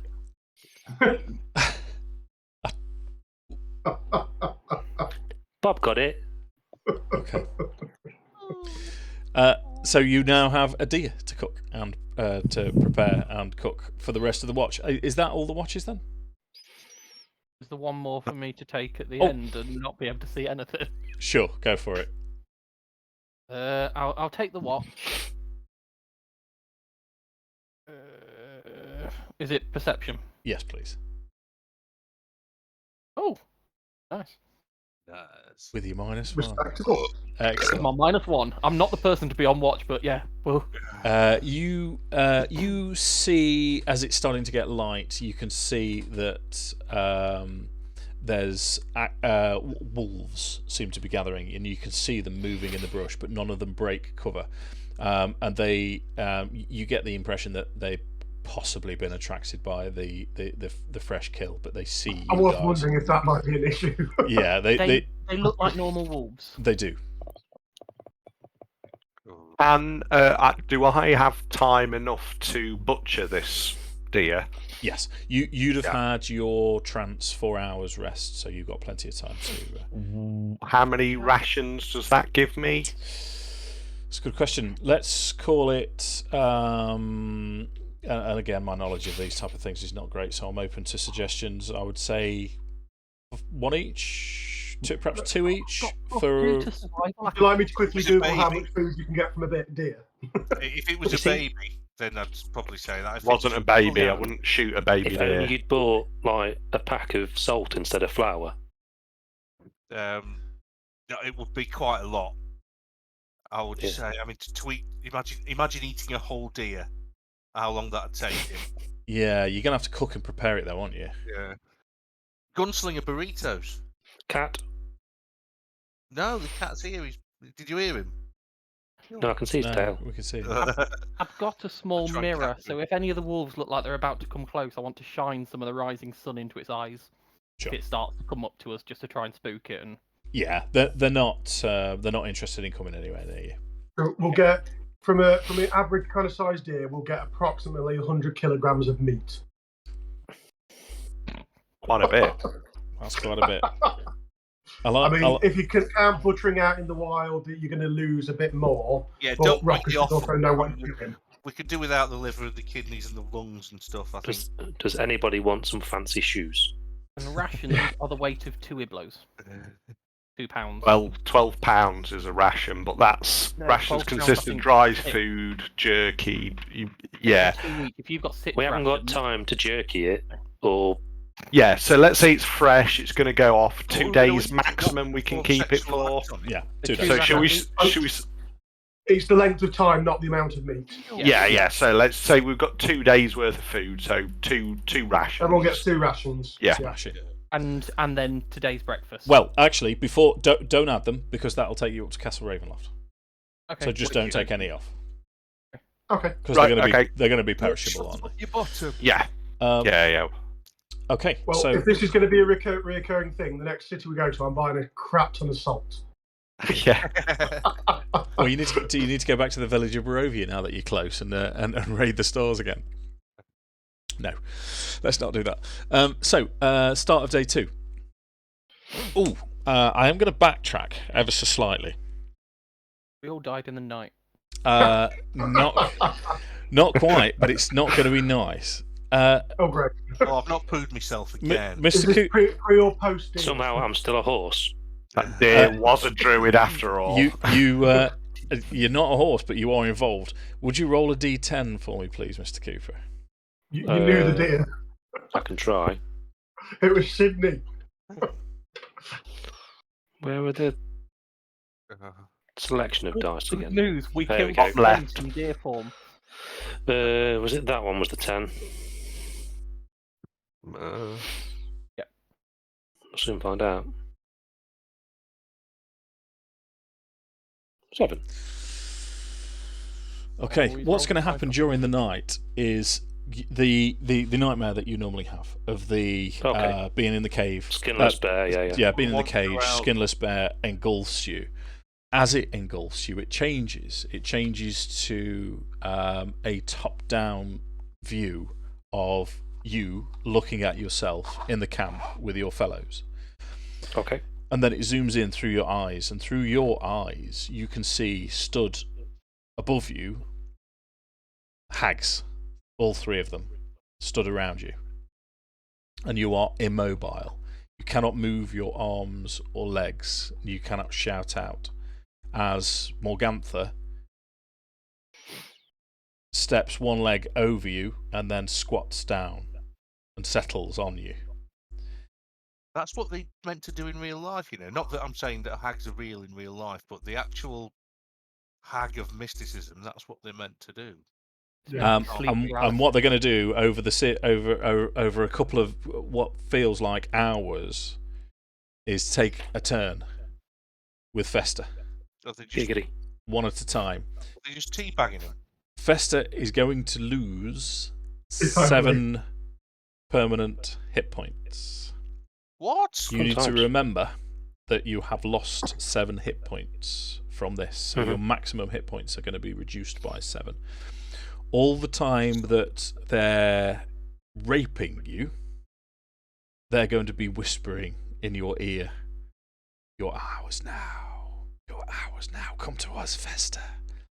And they start whispering and taunting you with all of the evil things that they want you to do and they want to do to you. It's a very, very unpleasant time.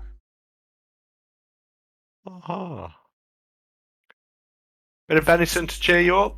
What a lovely night's sleep. Oh, morning, chaps. I'm feeling funky. Let's go. I could do with a few extra hours, except I don't want to go to sleep again. Ever. Any reason? I don't know. Did you go to sleep as a horse? Do I notice Festa looks somewhat queasy when he wakes up? I think I can tell them now what's happened. Sure, yeah. So why did my wife queef in my face, buddy? That's quite intense. What? Yeah. Yeah. They're there. So we're going to have to go back to the windmill at some point. We're going to have to kill I kind of want to set fire to it. I really, really hate Well, I've thought about that, Ted, but they can become ethereal. I was thinking about burning it down when we were last there. They'll just become ethereal and not be harmed by it, and then hurt us. Not that we'd necessarily know that. Are you disclosing everything to everyone else? Yeah. So I mean, Rokkr would know with your knowledge from your Van Rixen's Guide to Monsters that night hags have a night haunting ability, and that this is, I mean, as Mark pointed out for the metagamers, that this is very much their thing. What they're going to do now that they have possession of Festa's soul is they're going to keep tormenting him and try and turning him to do evil acts and bad acts. When when Fester's soul becomes available, if it's an evil soul, it's worth more to them than a good soul. So they're going to continue to harass Fester. You're saying I should stop setting fire to stuff? I'll telepathically just send to Fester. Says we've got to try and take him out again. Next possible opportunity. We're more powerful now. Significantly so. I still don't think we're powerful enough, but yeah. Well, so with that discussion, I'll kind of look across at Rokkr. To not go through that again would be quite nice. Because obviously Rokkr's seen one of them on her own as to, what they were doing. Because we didn't really clarify that as to whether we can decide. She was selling pies to the camp. themselves. Yes, she was on her own. One of them selling pies at the camp. Because I was saying, we can take we could probably deal with one of them. If we take one, we break the coven. Yeah, it'll reduce the power of the other. I'm really up for giving that a try. So that's just something maybe to consider when we get back to town to see if we can work out how. Because the town says she came to them, but we didn't ask how often. So if she comes back on regular routes, we can Surprise, motherfucker. Yeah. Mm-hmm. So that's for something when we get back to town. Assuming they've not just watched us, if they've just raped Fester in the night, the morning after might be the time to watch. I didn't speak out loud anyway. I was a bit late now. Oh, well. So the other thing that Rokkr would know, again, this is not the heat of battle, so I'm quite happy to feed you a little bit more information about the Night Hags. To prevent a dream raping, one of these night hauntings, a protection from good and evil spell, or a magic circle spell would work. Oh, okay. Yeah, I was going to say, is there something you holy dickheads could do? So how would that work? Does it just have to be casting before they go to bed then? It's again. It doesn't last the whole night. No, that's where it becomes difficult. So you'd have to keep that up all night. He sleeps for 4 hours, doesn't he? So yeah, but protection from good and evil only lasts 10 minutes. Oh. I don't know about circular protection. I've not got that one. Circular protection is similar. It's a ritual spell. It takes it's not an action to cast it. I think it takes 10 minutes or so, and that lasts for an hour. Right. I don't think I've got that yet. I think it must be high level. Third level. It's a minute to cast. Yeah. Beg your pardon. I can't see it on the list. I can't see it on the list. Ritual. Okay. And in terms of getting your vitality back, getting Fester's vitality back, you're going to have to do something about the hags themselves, or a restoration, a greater restoration spell, which is a 5th level spell. So it's still a higher restoration than just the normal. Okay. Yep. Yeah. That's fine. Okay. I found it's magic circle, not circular protection, isn't it? Magic circle, yeah. Yeah, that's it. I found it. This and if you happen to be reading Magic Circle, just right at the bottom, the opposite can also apply as well. So you can say keep fiends in, but you can also keep fiends out. Yeah. So right. you can do hokey cokey with the fiends. You can. Or whatever you name. So second day on the road. Do we have any roadside chat? Do we? I know Nik wanted to. I've got. I sidled down to Nik and said, "Didn't you? I got the feeling you wanted to chat about something." Yeah, it's after listening to you and your sister about the land and other beings giving you greater power. Mm-hmm. As far as I was aware, all of my power was coming from Saloon. I mean, I was casting spells, and you were asking if I was a warlock. And no, as far as I'm concerned, I'm completely holy. However, after the discussions last night, 2 nights ago now, I'm not entirely sure. Half a year ago. I said, well, it's amazing. It's taken 6 sessions to do one day, and now all of a sudden we've done a whole day in 10 minutes. It's insane. Time's really weird in Barovia. Timey-wimey. Yeah, I mean, I would say that as far as I can tell, Hex and the Hex spell and Eldritch Blast are only available through pacts with other extraplanar entities. They don't necessarily have to be evil, though. I mean, I say I don't know if I don't know who may be granting you. They're usually not deities, but they can be. It certainly doesn't mean that you're evil. I would go with it, see how it happens, see how it goes, because it doesn't. If you've not changed your behaviour any, you've not been hearing or haven't been hearing strange voices telling you to do bad things, or. No. I mean, it's a matter of perspective, really, isn't it, on what's evil? I want to try divine sense, but instead of trying to kind of search outwards, can I sense anything inwards? Can I feel any evil inside, like within myself? I reckon you should be able to. Interesting. Looking at what it is, there's a chance I won't pick anything up, but it's just it's what I do. I try to kind of internalize divine sense and see if there's anything. Yeah, I like it. Let's. We need to assign a role to that then, Dan, don't we? Self-insight? That sounds wonderful. Yes, please. Average. Yeah. Can I give him a bone eye? Not now. You can't now. No. Sorry, mate. It's just a little bit too late, Mark.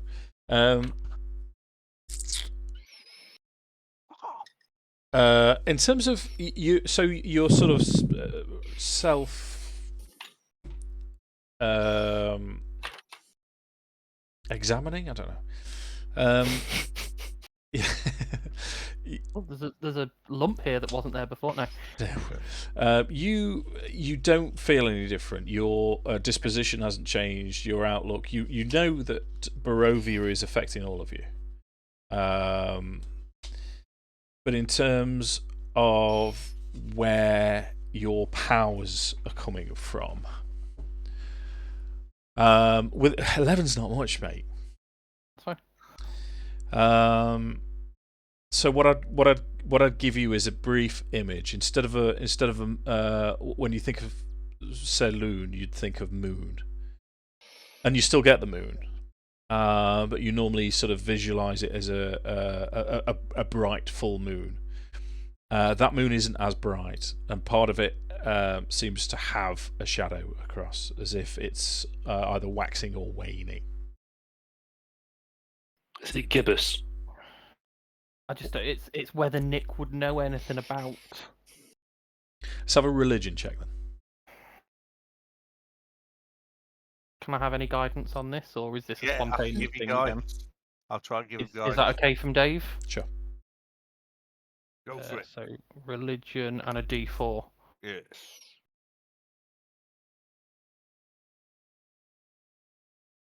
$15. Okay, 15 is enough to give you an idea. So I'd be aware that, as well as Saloon, there is a twin sister of Saloon associated with darkness. Yes, you're aware of the symbology of what you're now seeing, but it doesn't necessarily feel wrong. Okay. In fact, if anything, it still feels comfortable. Okay. I don't feel dirty. You've got your Fanar t-shirt on today, Ted, haven't you? Yes, just a touch. Well, obviously with the fireside chat as well, Jarek's going to unlock a little bit of his history because he hasn't really spoken much to anyone about it, especially jogged on by the mayor's insistence that we join the militia. So it's no secret that Jarek's obviously served in the military for quite some time, but what caused him to leave was lack of faith in, the leadership that caused quite a serious incident that, since being back in Barovia, has recently come to haunt his dreams again. So that's why he's very much against, the joining.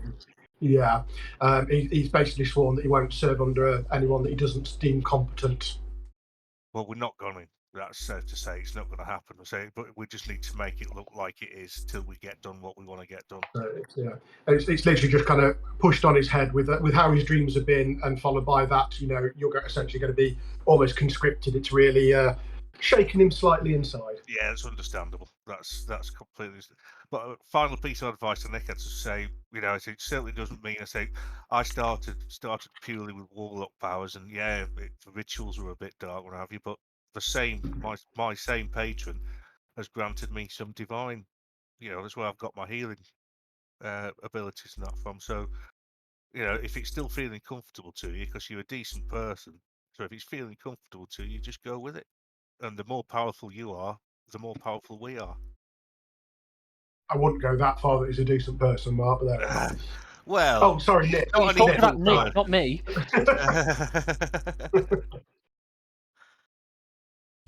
So let's have some D20 rolls. We'll I'm not going to ask Mr. Cooper to do it because it's going to take half an hour. But we'll go with Rokkr.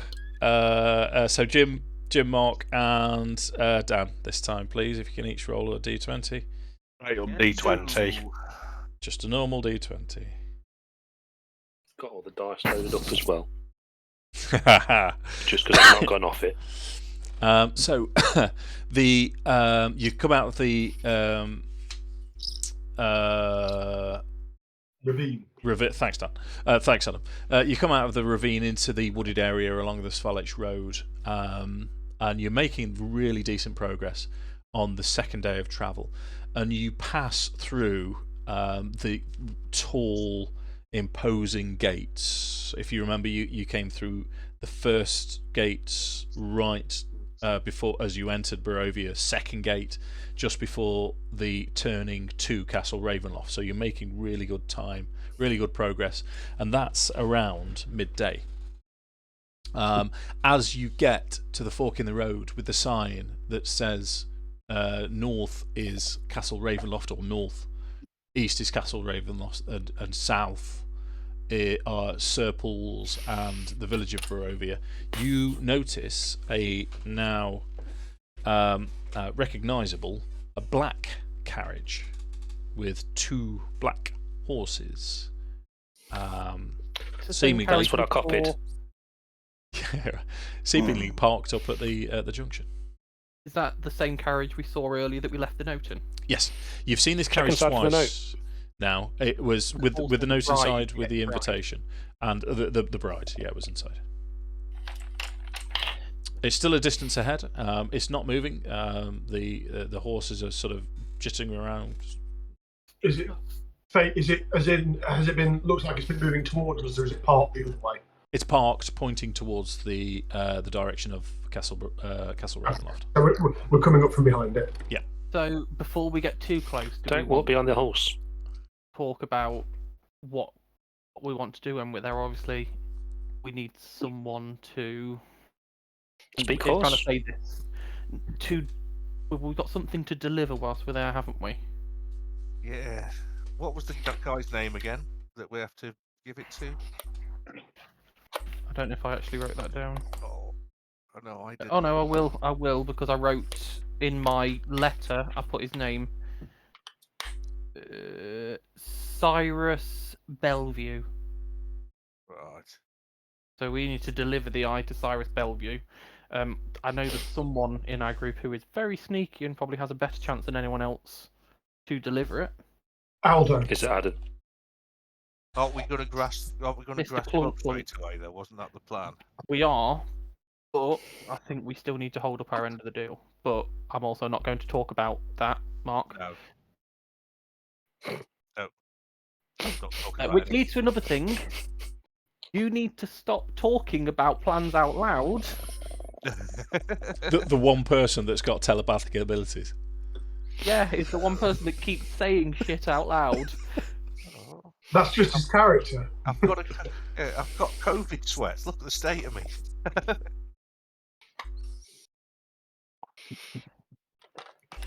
Oh, no. Have you got paracetamol, Mark? Nope. Haven't you? No. I might have some if I look around a lot. Are you feeling badly?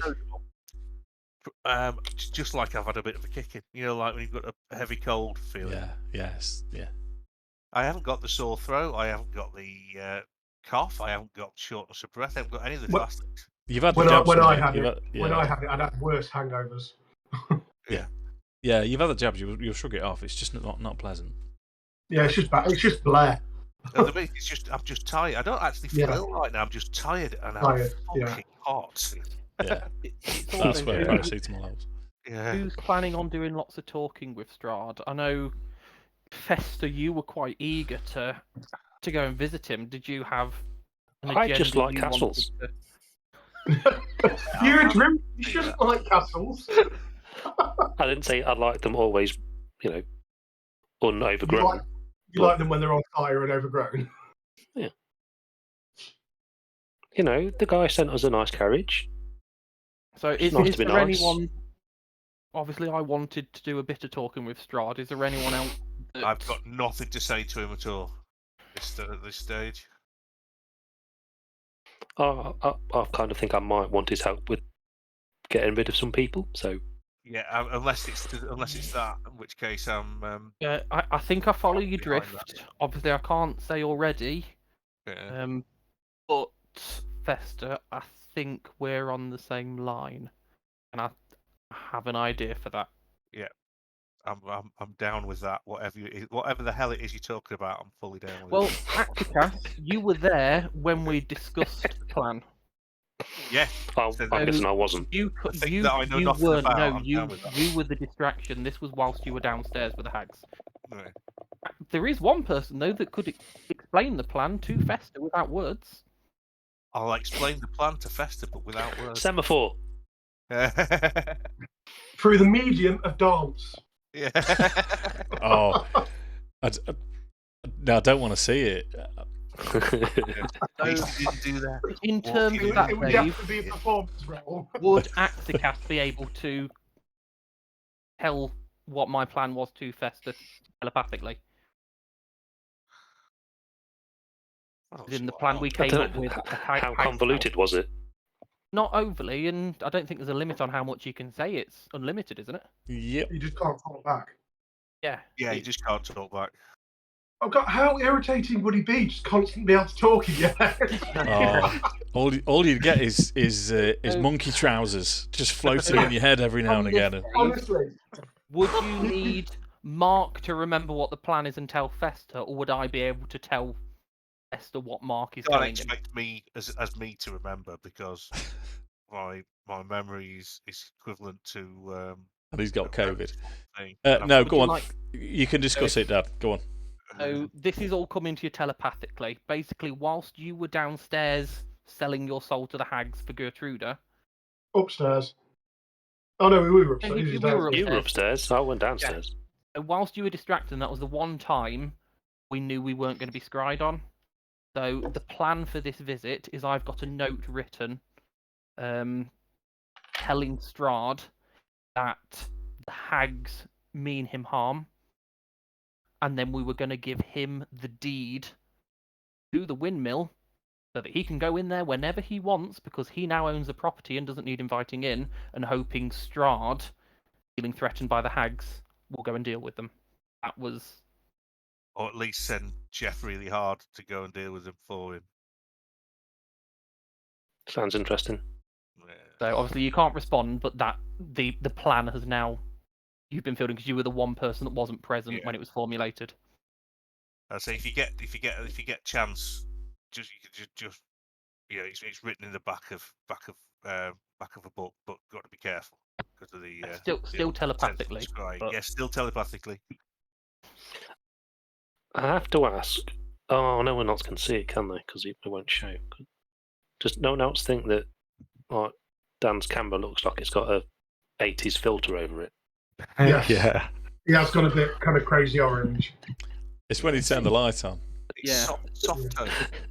I felt it was going a bit dark to just go with natural dusk. At least JMO can see the stars. So what we're doing with the carriage? Well, we've got a carriage, haven't we? So shall we just? Well, we've got a cart. Yeah, we could go up in that carriage, But if we need to drop someone off to go and deliver something, there's no guarantee that the carriage will open up and let someone out. Unless we just put Rokkr on the roof. Or yeah, he sits on the kind of front with a horse. Or is this right by the turnoff? Yes. Yeah, because we probably is there anywhere that we could reasonably hide our wagon? You. I mean, it's only 10 gold, but I'd rather get the money back. Could we hook it up to the back of the other carriage and just have it towed? Yes, you could do that. You could easily do that. Right, Rokkr, lay in the axles of our cart. We can just sit in our cart. Back. Yeah. The horses aren't going to grass him up. Shut up, woman, get on my horse. Ted, can you talk to the horses? Well, yes, but Imagine he speaks horse as a horse. I can. But Ted's currently a horse. If he can just speak horse. I'm not currently a horse. When did you change back? When he saw the carriage. We're now rolling back downhill. If necessary, yeah, I can speak to the horses, but I don't know with them being whose horses we believe them to be. Yeah, but that doesn't mean they're committed to him. They seem quite well behaved. Dave's poker face is giving a lot away there. Towards the horse. You find out that they're just arguing over who ate the most hay last night. It was me. We've not done very well. I had a piss. It was so good. Minions we can actually kill.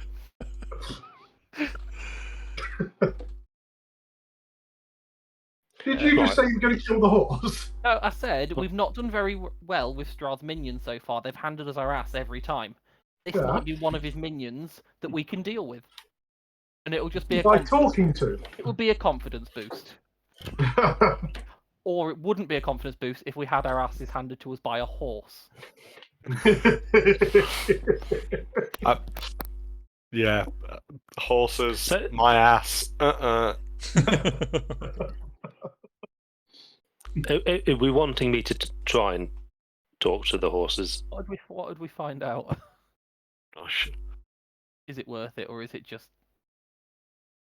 I don't know. He's got some really nice sugar cubes. Well, the carriage, as I say, there's two horses. It's the black carriage that you've seen before. It's pointing towards Castle Barovia, and there's no one sat on the driver's bit. And I'll say that you look through the windows, you open the doors, and it is empty. There's nothing inside. Is the letter still there from Ted? No, it's gone. Oh, good. No, it's been replaced by a bag of flour.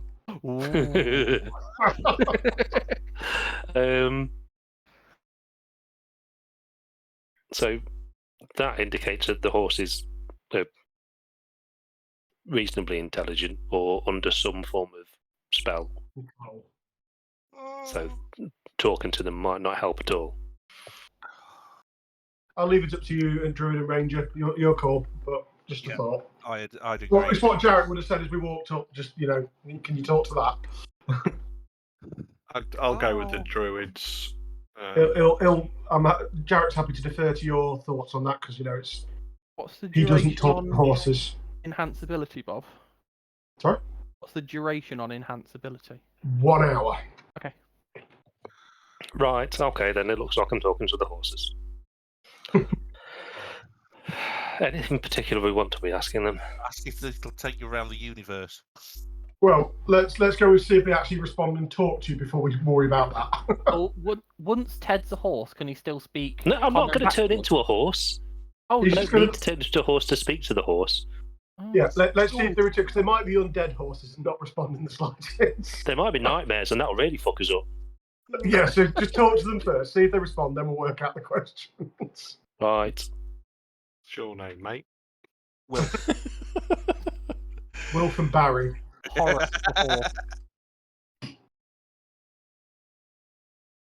Horace and Herbert. Yeah. The shy horses. Spell has been cast. Okay. What are you going to ask? Well, do they talk first? Yeah, I'll just do a general. Hello. What are your names? You don't get names from them. These as you cast the spell, you become aware that these appear to be sort of normal, commonplace horses. There's nothing magical about them, nothing different about them. As such, they're not the most intelligent of beasts. So, in terms of names, they're uncomprehending of the concept of names, but they would be able to. You can sense from them happiness that you're communicating with them. You don't seem very surprised that a person's talking to you. Have you come across someone before? Yeah, you again. You get a sense of yes, this isn't the first time that someone has communicated with them, and they'll sort of both walk over to you and start nuzzling you just to see if you've got any food about you or anything like that, affectionately. Give them some deer meat. No, I'm not giving them deer meat. We must have some form of vegetable in the rations. So. Yeah, you can out the carrot from one of his rations. An apple that JMO practices shooting on people's heads, something like that. Yeah. I can quickly find something. Doesn't take me long. How's the carriage pulling business? Treating you well? Around these parts often. So in response to that, you'll get the sense that their function is suitable to them, and an indication that that's why they're here specifically for all of you. Right, so you were expecting us. Yeah, you'll the horse non-verbal equivalent of a yes. Should we be Thanks, Adam. concerned about the carriage waiting for us? The response will be no, and it's still playful. Nothing to make you think that anything is untoward here. But it's a clear, no, it's all good. Jump on, we'll be off. We like running type response. I like running, says. I like sitting down. If we get in the carriage, can you find out if we can get back out whenever we want, or is it a magic carriage? Do they know? Ooh. Yeah, relay what Numpty said. They wouldn't have a concept of magic. Yeah, I didn't think they would.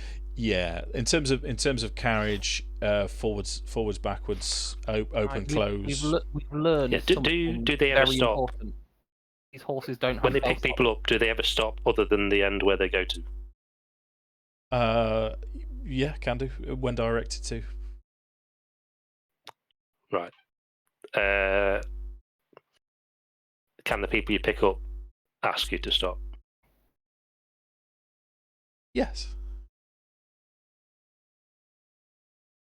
Let's ride. You get from that. Yes, you get that their function here is to their function in life is to pull the carriage. But this particular trip is to deliver you to the master, let's say. And again, it's playful. They're not concerned about anything. Mm-hmm.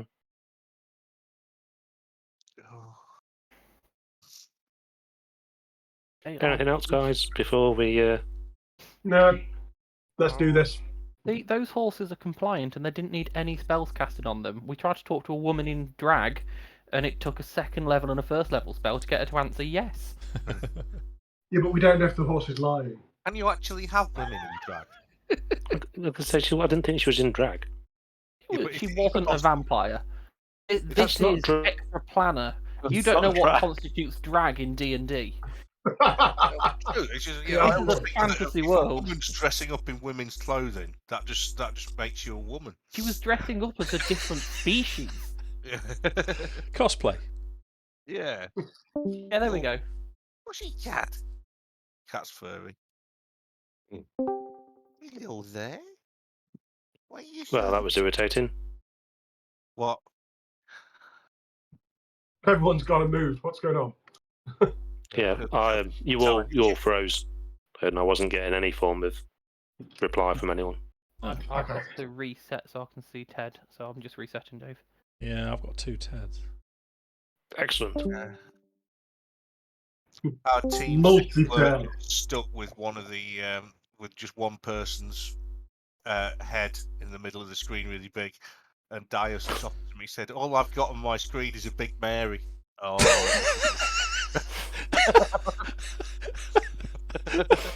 Oh dear. My You're gonna line rate back your up, Dave. stats for that. I've disabled your Mayan, mate. I've got my camera off at the moment. If I'm line back up, I can. Well, I need you to pop it back on so I can. Set you on fire. Oh, wait a minute. Have you got yours back on? Did you say? I've not turned it on yet. But Yeah. I'm back in. Turn it I on should then, be in dude. that place. Yeah, turn it on, and then I can pop the thing over it. Yeah, don't forget to let me know if you're leaving, because I need to hide. Well, I say I wasn't getting any Kill the feedback from you lot anyway, so Yeah. There's a chance we wouldn't have heard him. Have you done it, Dan? Yeah, my camera's back on. Is it? yeah. Right, I'm gonna have to disable mine then and turn it up. Does anyone know the universal greeting? Our week grind, our week mini bomb. That's the one. Yeah, I'm so glad. Surely we all know that. Right, hold on. Let me sort this.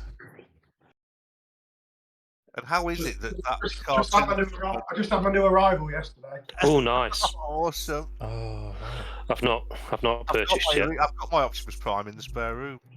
That's a Lego one. It's Lego. Mine's the actual Optimus Prime from back in. Yeah, I've got the masterpiece one in the attic. Aren't the Michael Bay films such a disappointment? I've got a G1 and a masterpiece one in the attic. But I thought I'd get that because I collect Lego as well. I thought there's no way I couldn't buy it. Yeah, no, that's fair enough. I think Michael Bay murdered them. To be honest, I was devastated. They were fun, but not transformed properly. Yeah. Well, this Lego set actually does transform. That's amazing. does it? Yeah. You should see the Voltron build they've got as well. That's awesome. The 5 lines do form Voltron. As soon as I get a night free this week, I'm actually going to build it. But at the moment, I've got D&D tonight, D&D tomorrow night, possibly gaming on Wednesday. Wow.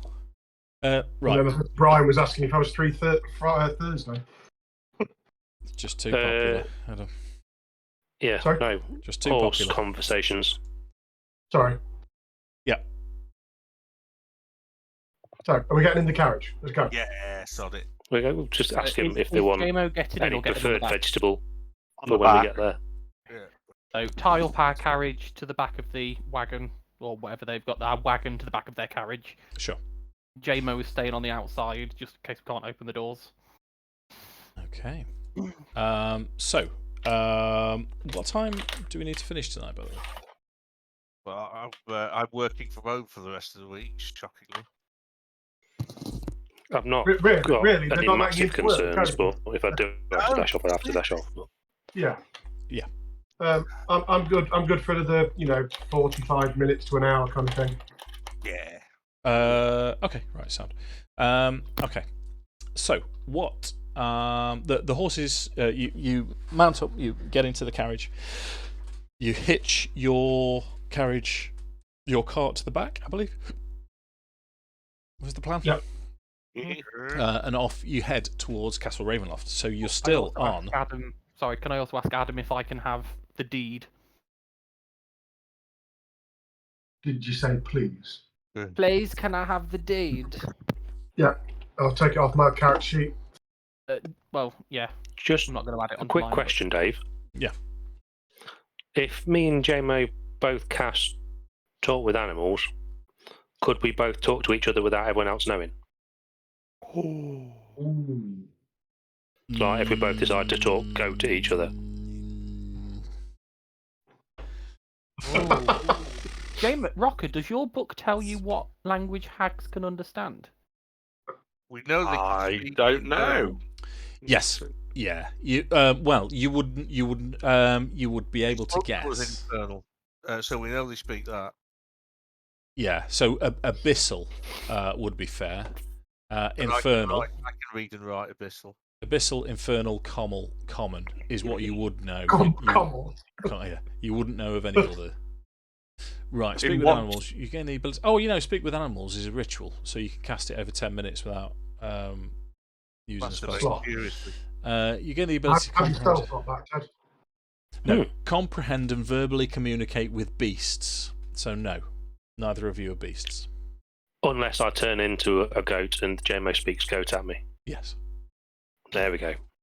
Then you could. Are you looking for somewhere to have a private chat? Is that what you're saying? No, I just think it'd be funny. Trying to work out inevitabilities. If they can't speak Elvish, at least 3 of us can speak Elvish. Yeah. Yeah, that could just sit up. I don't mind. As far as I don't know if they can also comprehend languages through a scry, but if they don't speak the language we're speaking, enjoy watching. Yeah, I could do a little dance while you're talking Elven to keep them entertained. Well, if we do need to discuss somewhere, I doubt they can see into my extra dimensional space I can create. They can only scry within the same plane of existence, and you make an extra dimensional space. Yeah, but it's not as funny as talking goat, is it? Another demi-plane, isn't it? Yeah. Hello, I'm with the talking goat idea. It sounds bad. And you wondered why it took 6 sessions to get through one day. What? What do you feel about men that talk with goats? Sorry? Yeah. Many stare at goats. Many stare at goats. They try to good film. Yeah. It's trying to work on ESP and stuff like that, isn't it? Yeah. CIA's really mental period. Anyway, which is when the CIA is in existence. To the castle. To the castle. To the castle. Train soldiers dropping off a wood elf on the way. Not me though. No, it wasn't me either. Stealth elf. You're not a wood elf, Mark. That's why I said it was not me. So you take off. You're still on the second. You've still got 2 days left, and you're arriving at Castle Ravenloft around late afternoon-ish on the second day. So it's really good going. Let's start reading you some descriptions, shall we? Descriptions. Do we get a picture? You do. Castle Ravenloft is actually just a series of caravans all hooked up together. Yeah. It's like the stacks. It's all illusionary terrain. It's just major image. It's just a hut. What, do you mean that the stacks in Ready Player One you on about that? Yes. Yeah. Film. I've read that book twice, and both times been in one sitting. So I think it's probably quite good. Yeah. We're going pop culture the rest of his reference. books. Yeah, I love the fact that as old as I am, I've got so few responsibilities that I am actually able to do that. If I were to just sit down on a Saturday and read a book all the way through, I just can't. Yeah, all right. Yeah. So,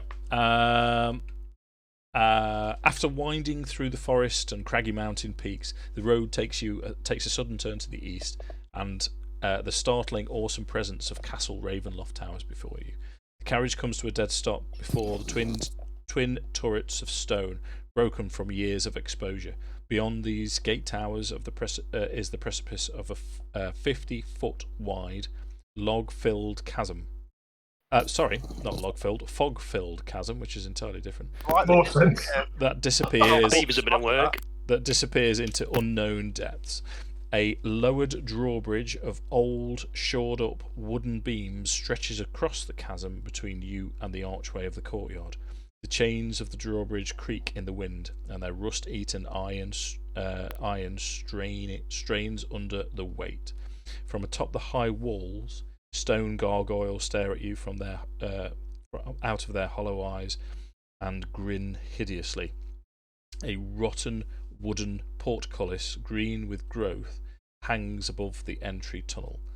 Beyond this location, the main door of Ravenloft stands open. A warm, rich light spills from within, flooding the courtyard. Torches flutter, sadly, in sconces from both sides of the open door. So I genuinely don't enjoy pissing on your chips, but that's soggy chips again, isn't it? This is what you see. So the carriage has come around. That is the only way into Castle Ravenloft. All right. You very much That's get the only way to Castle Ravenloft by foot. By foot. You very much get the impression. Oh, this was a fan art that I found. Let me just show you this one. Am I in it? You will be soon. It's cool, isn't it? That is superb. So that's kind of your approach as you're snaking round. The other one, I mean, this is a good picture anyway. This is more accurate as to what you see in front of you. So the drawbridge, as the carriage goes over it, it's confidently done. This drawbridge looks old. And even as you go over it, you're sort of looking to either side, and either side as you look down, it's just bottomless, just fog-filled expanse beneath you. The castle itself, you've been able to see as you've approached, just sits on this precipice, which appears out of nowhere. There's no other way round. This bridge is the only way into the castle. So you can see as it towers up, you've got two main tall towers, sort of a circular bit in the middle, which seems to be the main part of the castle itself. And you can see the light spilling from the gatehouse. Beyond the gatehouse are the doors to the actual castle itself. Is there anyone come to greet us? Well, what was the plan for Rokkr? Because it's going to be difficult to get off anywhere without jumping in. Oh, I was wondering surely if as we one of just us come could off the go bridge. and store the wagon somewhere. Rokkr, would you be able to go and store the wagon? Or even just as we come off the bridge. Store the wagon, stable the horses. Okay. Yeah, can you just... So Yeah.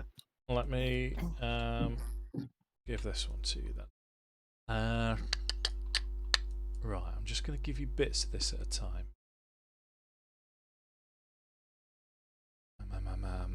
Right, I'm going to have to use a token to do this. Who have we got? We've got Rokkr. Right, so I'm just going to grab Rokkr's token. I'll just take this as a point to let everyone know that I'd strongly suggest that this Count fella might be quite tough, and that we probably shouldn't try and hit him. Nice one. So this is the bridge going over. These are the main bits and pieces. So as I'm just going to move your token right forwards. I'm still loading, but... Yeah, I'm still loading. Okay. Yeah. Because it is dark. Actually, while he's still rolling, chance 2. I mean, as we kind of dismount, are we at the point here where we're starting to get out the carriage? Is that what we're saying? Sorry, mate. Just arrange this for you. And are we expecting to have dinner and a chat as soon as we go in? I think it'll be. Oh, that's annoying. I think it's safe to say that we're not going Just to be able to loaded. do anything in Strahd's castle without Strahd knowing about it. Yeah. I mean, Is that doing something as we go over the bridge then, Adam? Or Well, I was just thinking, I mean, obviously, is everyone's picture loaded now? yeah, No, I've got the picture, castle. yeah. Or the Yeah, I've got a circle of vision. Okay, Yeah. right. Oh, Well, you're there. courtyard. Right, just give me a second then, because I'm Because, well, I mean, essentially, the two things I was kind of get over is this: if Rokkr was to dismount, it'd be literally, for those that can see, as we came over here, it'd be dismounting and hiding in the wall there before we go in. But if he's not dismounting and he's kind of getting off with us, then Jarek would go over to Rokkr and just mention that, obviously, you know, after the incident we had with his friend, well, not friend, but I can't remember his name, the guy's name that we met at Bavaria. Rahudin or whatever it was? Rahudin. Yeah. That if he sees him in this place, he cannot react in the same way if we are all to survive this. Because we are literally walking into the lion's den here. So which of those two options is happening? Am I jumping off or am I coming in? Well, it's Rokkr's decision, because we put Rokkr in the carriage to say if you can, you know, if you can dismount and stealth your way in, go for it. So that's going to be his decision at this point, I would say, because we're all in the front carriage, so we can't influence that. Akxikas, before he goes to deliver something, do you need to give him something? I do have something. I don't mean a spell. I mean the thing he's meant to be delivering that's in your pocket. Yeah, the thing which I've got out the thing in my pocket. I'll wave it at everyone and I'll put it away, and then I'll get the amulet. Okay, so Akxikas passes over an amulet to Rokkr, and you can see that it's the amulet that's created from Akxikas's eye. But I do think the Baron's going to know. I can't imagine that anything can happen in this castle without him knowing. Right. So what I'm gonna give you then is, as you approach, as the horse and carriage and your cart on the back enters here, you can see the light spilling from the castle, and stood in front of the castle, there are. Looks like an angry Pac-Man. Lots of question marks. I'm gonna pop your view to there. And then, if you want to zoom in or do anything to, oh wait a minute, let's make sure. That is a proper motley crew. One of them's got a drink. That's not how I'd spelt Cyrus. I'm not going to be able to stealth in this situation. Is Cyrus a rat? I'm not thinking. There isn't any. You're not in direct light. So we're in darkness. You're not. No, me per se. Because if I'm jumping off here and trying to sneak along here and then wait until everybody's going to go inside, am I thinking? Just remember, Gemma, as a Gloomstalker, as long as it's darkness, so if there's no torchlight, for all intents and purposes, you are effectively invisible in darkness.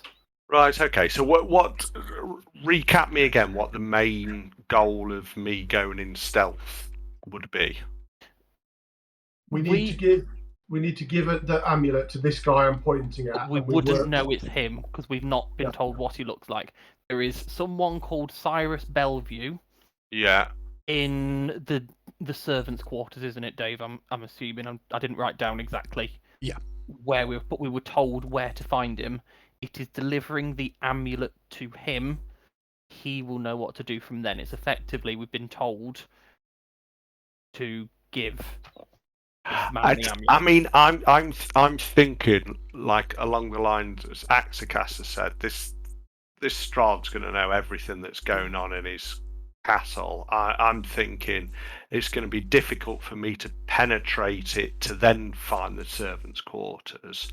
I would have thought it's better to be in the castle and then try and find the servants' quarters. I'm not saying this out loud, but did the hags ever say anything about us having to be sly about it? Because otherwise, we just feign ignorance and just say, "Oh, we'll give us this to give to." Yeah, it was they. Want to spy on Strahd. To spy, and this was meant to be delivered under his nose, so he had no idea that they could watch him at will. Right. No. Well, I said, if that's what Rokkr's feeling, it's Rokkr's choice to stay in the wagon and get out with us. Yeah, we're not. We can't really discuss the plan. So at this point, you've got all the information. This is what we knew beforehand. Yeah, this is what we knew You're now beforehand. formulating your plan of how. Yeah, but we don't. Yeah, but we don't want to give the amulet to Cyrus, do we? Yeah. Yeah. Oh, we do. Okay.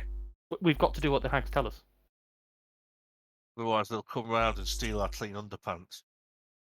Well, more the fact that they'll butcher Ted even more. Yeah, and Right. take all his clean underpants. Time being. So the carriage is approaching. It's. I mean, you know. There's. If you're going with you got instinct then, Jim. Rokkr's staying with everyone else. I'm sensing, yeah, that my absence would be noted, and that for all I am a Gloomstalker, my ability to get into this guy's castle without him knowing would just, I think alarm bells would start ringing that I'm not there. Okay. Yeah. So let's. And I'm better once I'm in the castle than trying to stealth away. Yeah, with hindsight, I mean, I know we don't know this officially, but the guy that we're after, we don't know it yet, is stood in the party front. Yeah, I mean, We don't know. I don't know that, and that's not what I'm thinking I'm going to do. We didn't get a description of it. Yeah, we Looking don't at know that what to do. castle as we're approaching it and knowing whose castle it is, I There's just no easy. getting into it from the outside will just be too hard. So I'm just going to take your view. I'm just going to zoom in a little bit. What's going to happen as the carriage pulls up?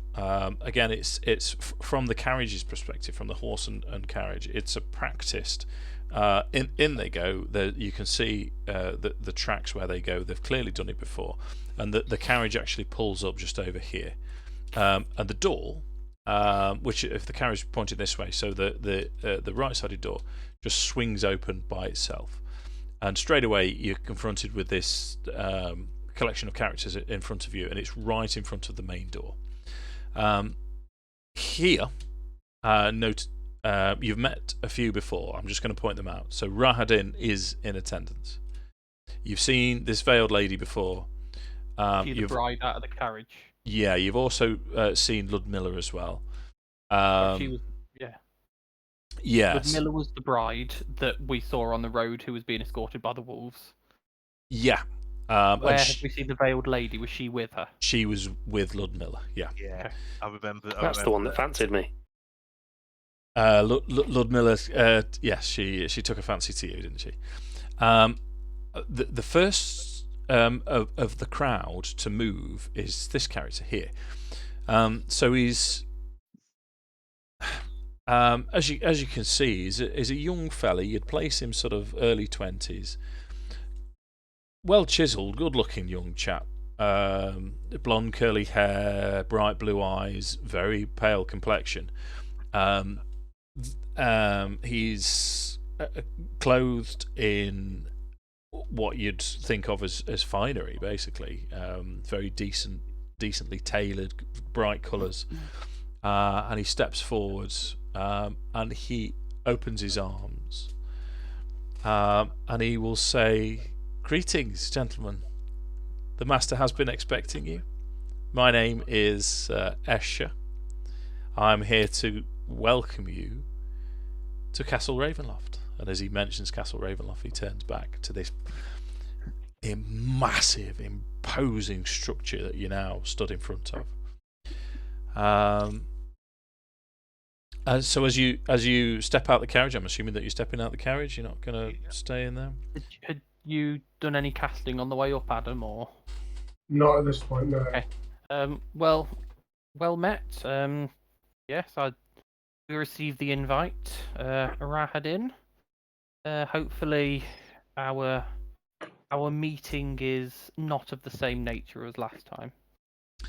Escher will turn towards Rahadin, and Rahadin will, at this point, he just sort of stands there, And if you remember the way I portrayed Rahadin, again I can't do accents, but he's nasally, very nasally. He's got a sort of almost a whiny type voice, and he just inclines his head to this, and he just says, "The master bid me to greet you. Welcome, welcome." And then he turns around and walks back towards the castle, and then goes indoors. Thank you for the greeting party, Essa. Essa, is it? Escher. No, you're quite welcome. If I may, I would like to make some introductions. Oh, fantastic. This to my right, we have the household staff, such that it is with the master and his brides. We don't actually need for much, but this is Cyrus. He is the caretaker and groundskeeper. This is Helga. She is our maid. She will be your maid for this evening's meal.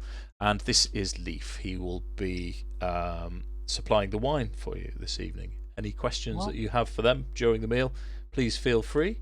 On my left, this mysterious creature is the veiled lady, as we refer to her. This is one of the master's brides, along with Valenta, Ludmilla. I believe you've met Ludmilla, and he winks at Fester at this point. And and she sort of does a brief curtsy. And this is Ludmilla. And if I may be so bold, I believe Akxikas, Fester, Jarek, Nik, and Rokkr. And he's pointing to you accurately. I'll give a short bow. Quite right. It is lovely to be here. Before anything else, I was wondering if somebody could help my friend, and I motion to Rokkr, store our carriage, our wagon, where it is best for you. Oh, absolutely, no problem. And he'll turn towards Cyrus, and he'll motion. Cyrus moves towards you. He's sort of like this limping, as you can see from the picture. He's a strange creature. Yeah, he seems to be a collection of different creatures. So he's got the foot of what looks like a massive duck. His face looks a little bit wolven. One of his arms looks as if it doesn't belong. He's sort of a patchwork fella, and it's quite obvious. And he's got a bit of a limp and walks with a stoop and a hump on his back as he sort of. Longbow man. Not that I'd know that in game. So yes. So it's turning to Rokkr and it's going, now, Rokkr, we have a deposit on this carriage. We're not made of money. Make sure it gets to its destination in one piece, please. So Cyrus will limp forward, and he will grab the reins of the horses, and then he'll look at the cart, and he's a little bit confused about what to do. And then he'll just, because the cart's still attached, he'll just start dragging the horses. Show him what we mean. Rokkr looks confused. Yes, I dismount, still not having said anything. I put my hand on his shoulder and gesture him away. As I'm doing that, I slip, plain sight, just slip it into his pocket. Okay, so not hiding it.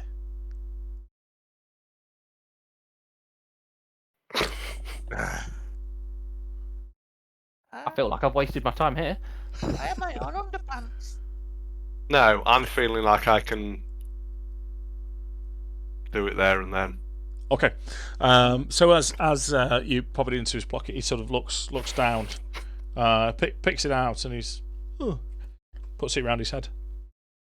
As you're sort of looking backwards and forwards, no one seems bothered by this at all. No one seems fazed by it whatsoever. And as the horse is led round, and it's led to the north of the castle, round the sides, you're now on the inner side of the outer walls. That wasn't how I was expecting it to go. I was expecting to definitely be able to place it in his pocket without him knowing. You didn't say that though. You said plain sight. You said I want to do it in plain sight. You took it and out, not swung hide it round. Your words were, I don't want to hide it, I want to do it in plain sight. They're the words that came out of your mouth. Oh, risky.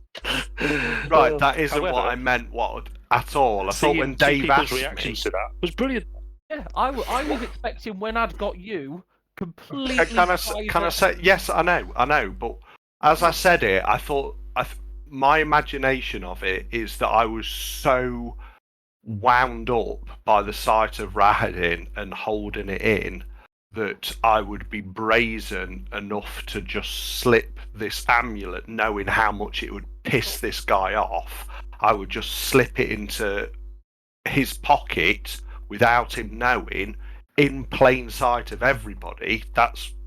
So you were still going for sleight of hand? Still going for sleight of hand, but I wasn't waiting until I was round the corner to slip it in. It was almost my defiance. I get it. The rest of us took it as you just literally doing it, and no, my sign of inner defiance. The only way I can fight Rahadin isn't with a bow and arrow, because I can't, but I can just fucking stick two fingers up at him as I just slip this amulet in front of everybody, but stealthy, sleight of hand. Gotcha. Yeah. Roll a sleight of hand then. So let's backtrack. Yeah. Apologies. No, that's why we all looked very confused. Well, I looked confused when Dave said what he said. I was like, what? What just happened? What? Right. Thank you, Dave, for allowing that. That's all right, mate. That's all right. 14's pretty good.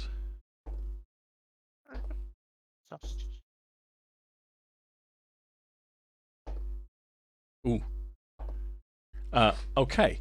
So, conveniently enough, as you pass this amulet quite stealthily into Cyrus's pocket, no one seems to notice, and Cyrus question for Rokkr then. Did you want Cyrus to know that you've put it in there?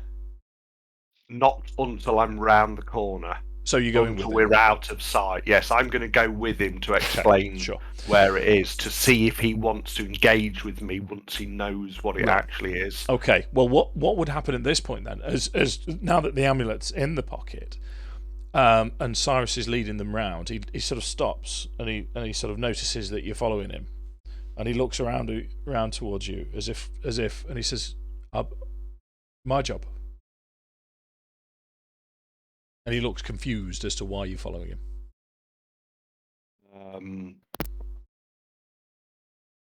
I just need to ensure that our carriage is safe. Can you show me where you are going to be placing it? Okay. He just shrugs and then, shows you around the side. So let's give you a little bit. That's not actually a bad thing then, Jim. So I'm going to take... This is nowhere near in... the right scale. So what's going to happen is he's going to take you round to the side. There's an open gate here. Are you all seeing this so far? Yeah. Mm-hmm. So, and he's going to take you into here. You notice on the way round that there's a back door. One of the back passages. Here. Mm-hmm. There's a gate that's closed here. This gate's open. The carriage goes in there. There's that door there. So let's just take you. Let's put Jarek in so we can illuminate this stuff. So that's going to take a few minutes to do. So in the meantime, Escher. We lost Adam. So, am I expecting Cyrus to know that he's getting the hags know that he's expecting to receive this? Do I need to give some explanation of what it is, what he should do with it, or shall I just say, "Here's a gift"? Or does he know that he's meant to be getting this? Sorry about that. What happened? That's all right. Well, This is where the difficulty lies, because you didn't ask those questions to the hags at the time. Yeah. So, and you're no longer with the party, so you wouldn't know. Is the long story short. I'm just resetting my camera, Dave. Yeah, no worries. There we go. I've got Adam back. So I'm guessing they see through the eye, so he has to be wearing it. Yeah. So they would be displeased if he never wore it, perhaps. And maybe I need to explain to him. Yeah, so what I'll do then is, now that we're round the side, I will gesture. I'll make it look as though I'm placing a gift in his pocket. Sort of pat it up, so as if I'm putting something in his pocket, saying, "Here is a token."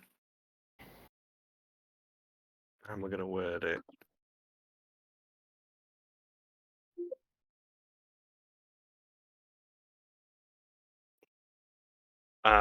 Something like, you know, I lost the news from it though. This is a. Oh, I'm not very good at lying though, am I? I don't know how I feel about lying. The hags.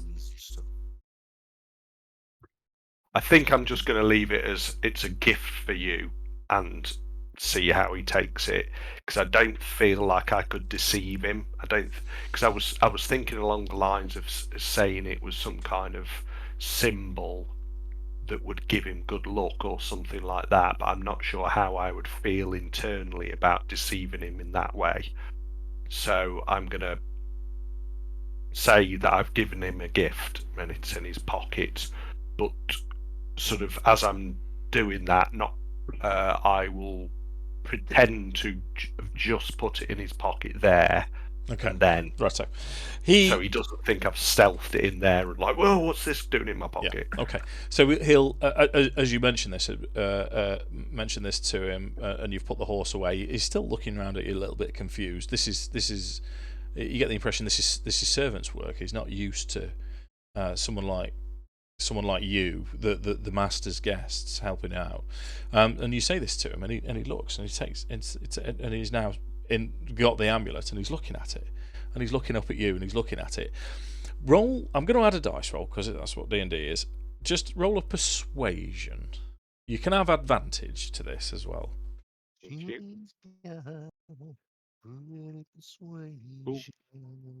19.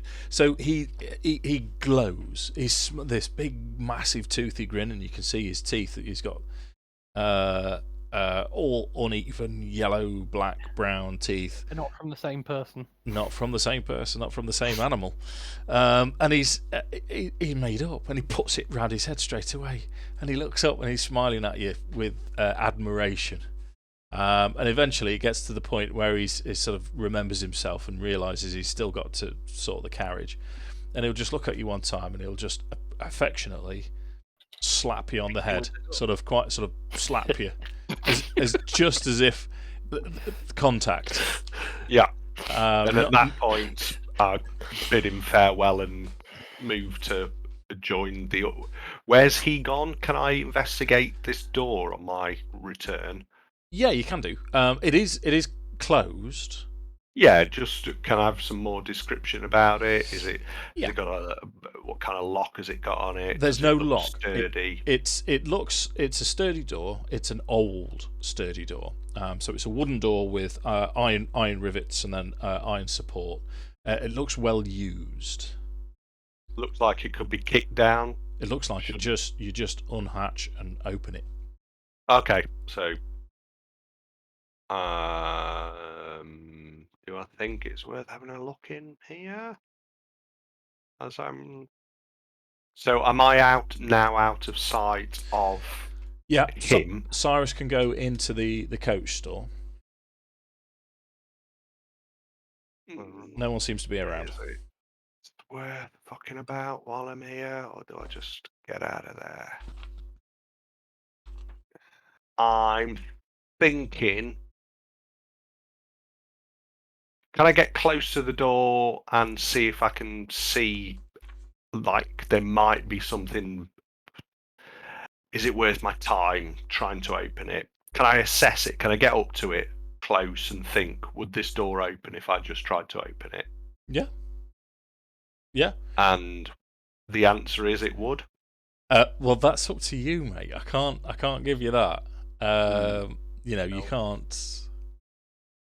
It's what I'll give you is the courtyard. So it's the northeast courtyard of the keep. It's enclosed by towering walls. The stone carriage house, with hinged wooden doors, stands silently in the corner.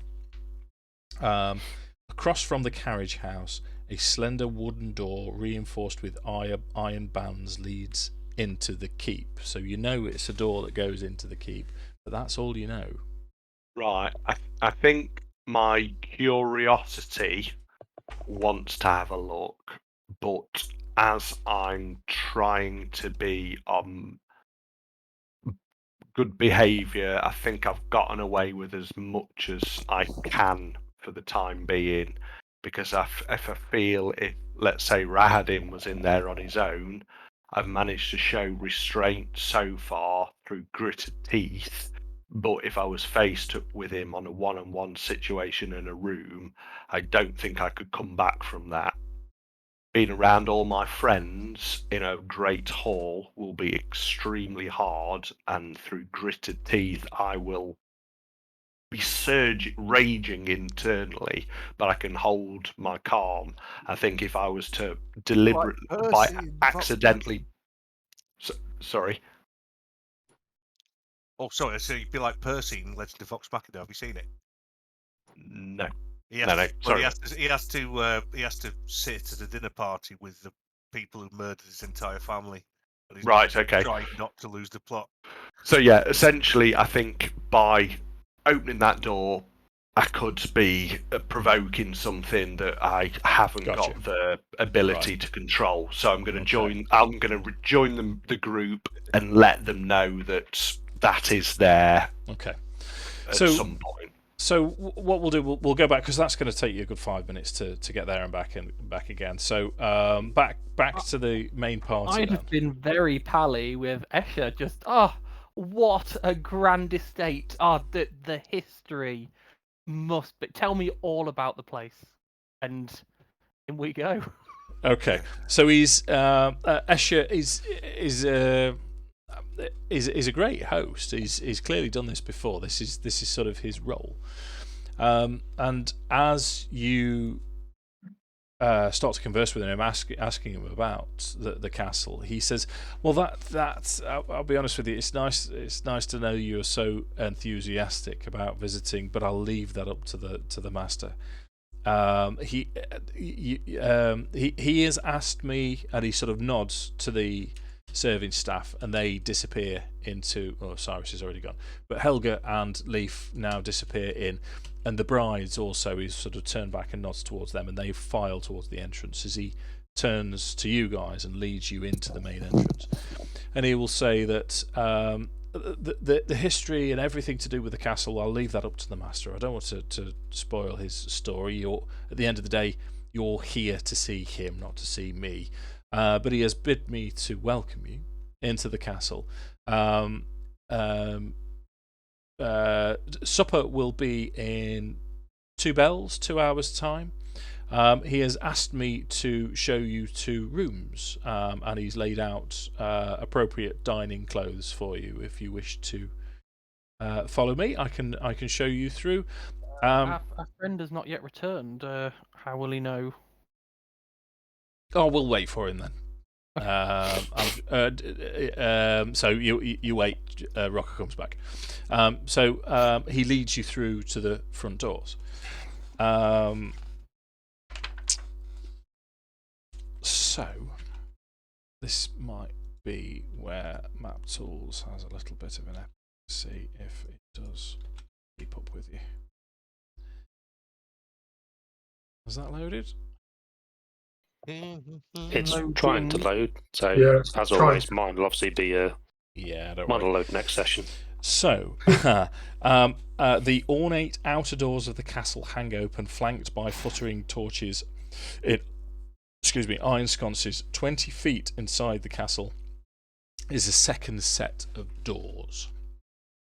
As Escher's walking along next to you all, these doors automatically swing open on their own volition.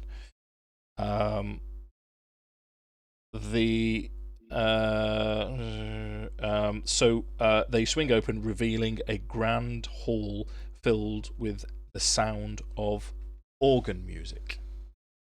A set of double doors to the west appear to be or lead to an exit from the. Oh no! Wait a minute. That's the other way around. So overhead in the vaulted entry foyer are 4 statues of dragons that glare down on you, their eyes flickering in the torchlight. Oh. So let me know when you've got. It's been sat on 45 out of 46 for a while. Yeah, it'll Yeah, do. Oh, I'm on 44. I'm only just behind. It'll do that. So what you've got, again, it's very grand. Everything about this place, like most of Barovia, is old. Whereas most that you've seen is old and decrepit. This is old and maintained. Old money. Exactly right. Yeah. This is. I'm just thinking about quick backstories. This is possibly the grandest place that any of your characters would have been to. I lived in it. I'm aware of the palace of the deposed Kasai. the first layer of hell. You are, yeah. That's that. Yeah, I suppose that would be similar then, Mark. So you've seen similar before. The decor would be much different, but yeah. So it's very grand, and as you walk through sort of the main entryway into the great, well, the great entry, as it were. I'll read out the description to you while Map Tools is still doing its thing. Cobwebs stretch between the columns that support the vaulted ceilings of this great dusty hall, dimly lit with spluttering torches and iron sconces. The torches cast odd shadows across the faces of 8 stone gargoyles squatting motionlessly at the rim of the domed ceiling. Cracked and faded ceiling frescoes are covered by decay. Double doors of bronze stand closed to the east. To the north, a wide staircase climbs into darkness. In the hall to the south contains another set of bronze doors through which you hear sad and majestic organ tones. Davy Jones. Loaded on mine. Yeah, mine's loaded as well. Sound. How are you doing, Ted? I'm on. Oh, there we go. It's all gravy. So, entryway. There's the stone dragons. Here's the gargoyles. You've got a grand stairway leading up. Closed double doors here. This is open, and this is where what I'm going to do. I'm just going to take Akxikas a little bit further down. This is open here. There's bronze double doors. This is where the organ music seems to be coming through. I was thinking of organ music. I didn't know whether I wanted to spice it up. If I was going to go with Strahd, how I'd like to play him, it would probably surely it would probably Well, yes. But did we want a modern twist on this? Minor. I think I'll stick with a classic Hammer horror. Do do do do do do. Yeah. Have you heard that whole piece? It's absolute genius. No.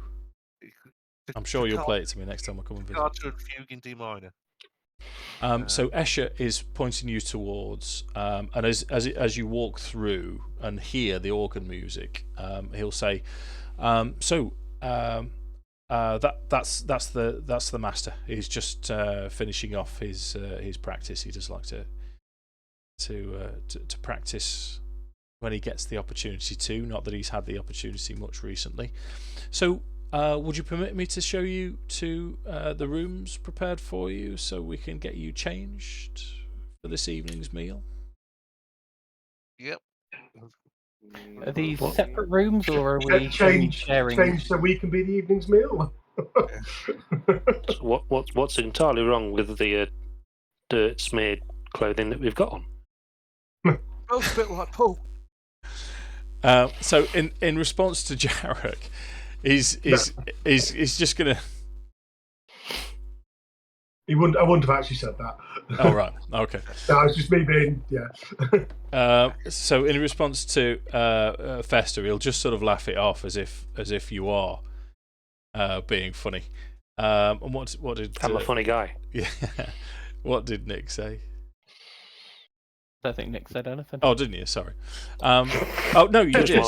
You said, are they separate rooms or the same? Oh rooms? yes, sorry. Yeah, we'll be bunking together. Well, there's we can supply you with different rooms if you wish, but all of the clothes that we've laid out for you are in the same room. But we can... don't trouble yourself. That'll be fine. That'd be much safety in numbers. I think it'd be much better if we share a room. I don't really feel particularly safe in here for some reason. He'll turn to Akxikas and he'll say, "You're perfectly safe. That you've been invited by the master. As long as you obey the master's rules, that no harm will come to you while you're within the grounds of Castle Ravenloft." In which case, do you have a rundown of the rules? Yeah, the master will discuss them in further detail with you, and at this point, he'll sort of start leading you up the stairs, and he'll say. The rules of the house are very simple, similar to most establishments. Don't take anything that doesn't belong to you. I would strongly advise you not to go into the dungeons. Why would you say that? And other than that, you have the run of the castle pretty much. Don't destroy anything. Don't steal anything. But you can. The master is happy for you to come and go as you please. Oh. So it's a grand sweeping stairway, which eventually, as you're travelling up, excuse me. When you say come and go, you don't actually mean leave, do you? Well, we can prepare rooms for you for the night if you wanted to stay, but did you want to stay for the night? I mean, it is getting pretty late now. The master had got it in his mind that you wouldn't want to. I wanted to come the first time, so you know. Our current, you're quite right. Our current skepticism would be not wishing to intrude and overstay our welcome tonight, but who knows how the meal goes. But you're correct. Our current intentions were to share dinner and formally meet. Yeah. But beyond that, sure. Okay, so he's quite happy to lead you up the stairs, and as it goes north, it's the staircase swings round to the west. It's a big old place. So the massive stairs rise to a landing 20 feet wide by 40 feet long. Stone arches supported by a ceiling covered with frescoes 20 feet overhead. The frescoes depict armoured knights on horseback. Their finer features faded beyond recognition. Dust floats in the air here. At the end of the south wall, a staircase rises into darkness. Between the staircases are twin alcoves, each one containing a standing suit of armour, covered with dark stains. Each suit of armour clutches a mace, the business end of which is shaped like a dragon's head. Words engraved in the arches above the suits of armour have been scratched out. So that is... completely unrecognisably scratched out, or? Yes, defaced, scratched out. So I'm properly gonna be moving you around this section now. So that's you've come up here, you've swung round, and then these two exits. Can I also say to Esther? Escher. Esther, fuck's sake. Are you a man of magic? No, not me. Well, we leave. There's only one practitioner of magic in the castle, and that's the master. But you're aware. I want to make sure we're not breaking any rules. You may have heard tell of spells that can pamper and freshen someone up. Obviously, no harmful spells, but can we cast spells to get ourselves ready for dinner? Absolutely, yeah. Okay. Yeah, there's no like I say, the rules are quite straightforward in the castle. Just general rules of what am I looking for? Ability. General house rules. Don't. I just wanted to make sure I wasn't overstepping the mark. If you heard chanting or incanting, I didn't want to offend. Okay. I see where you're coming from. Nicely played. Yeah. No, he says no. The master quite often practices the arcane arts. There, and he turns at this point. He turns towards Jarek, and he'll say there is a chapel. I mean, for obvious reasons, none of us go in the chapel. But there is a chapel nonetheless to the Morning Lord, which you can come and go as you please. And as you're now up the stairs, he'll say, in fact, the main corridor where you first came in, the double doors opposite. If you were to continue all the way down to the other end of the castle, that's where the chapel is. If you wish to visit it later, please help yourself. Help yourself. So what I'm going to do now, I'm going to give you another floor of the castle.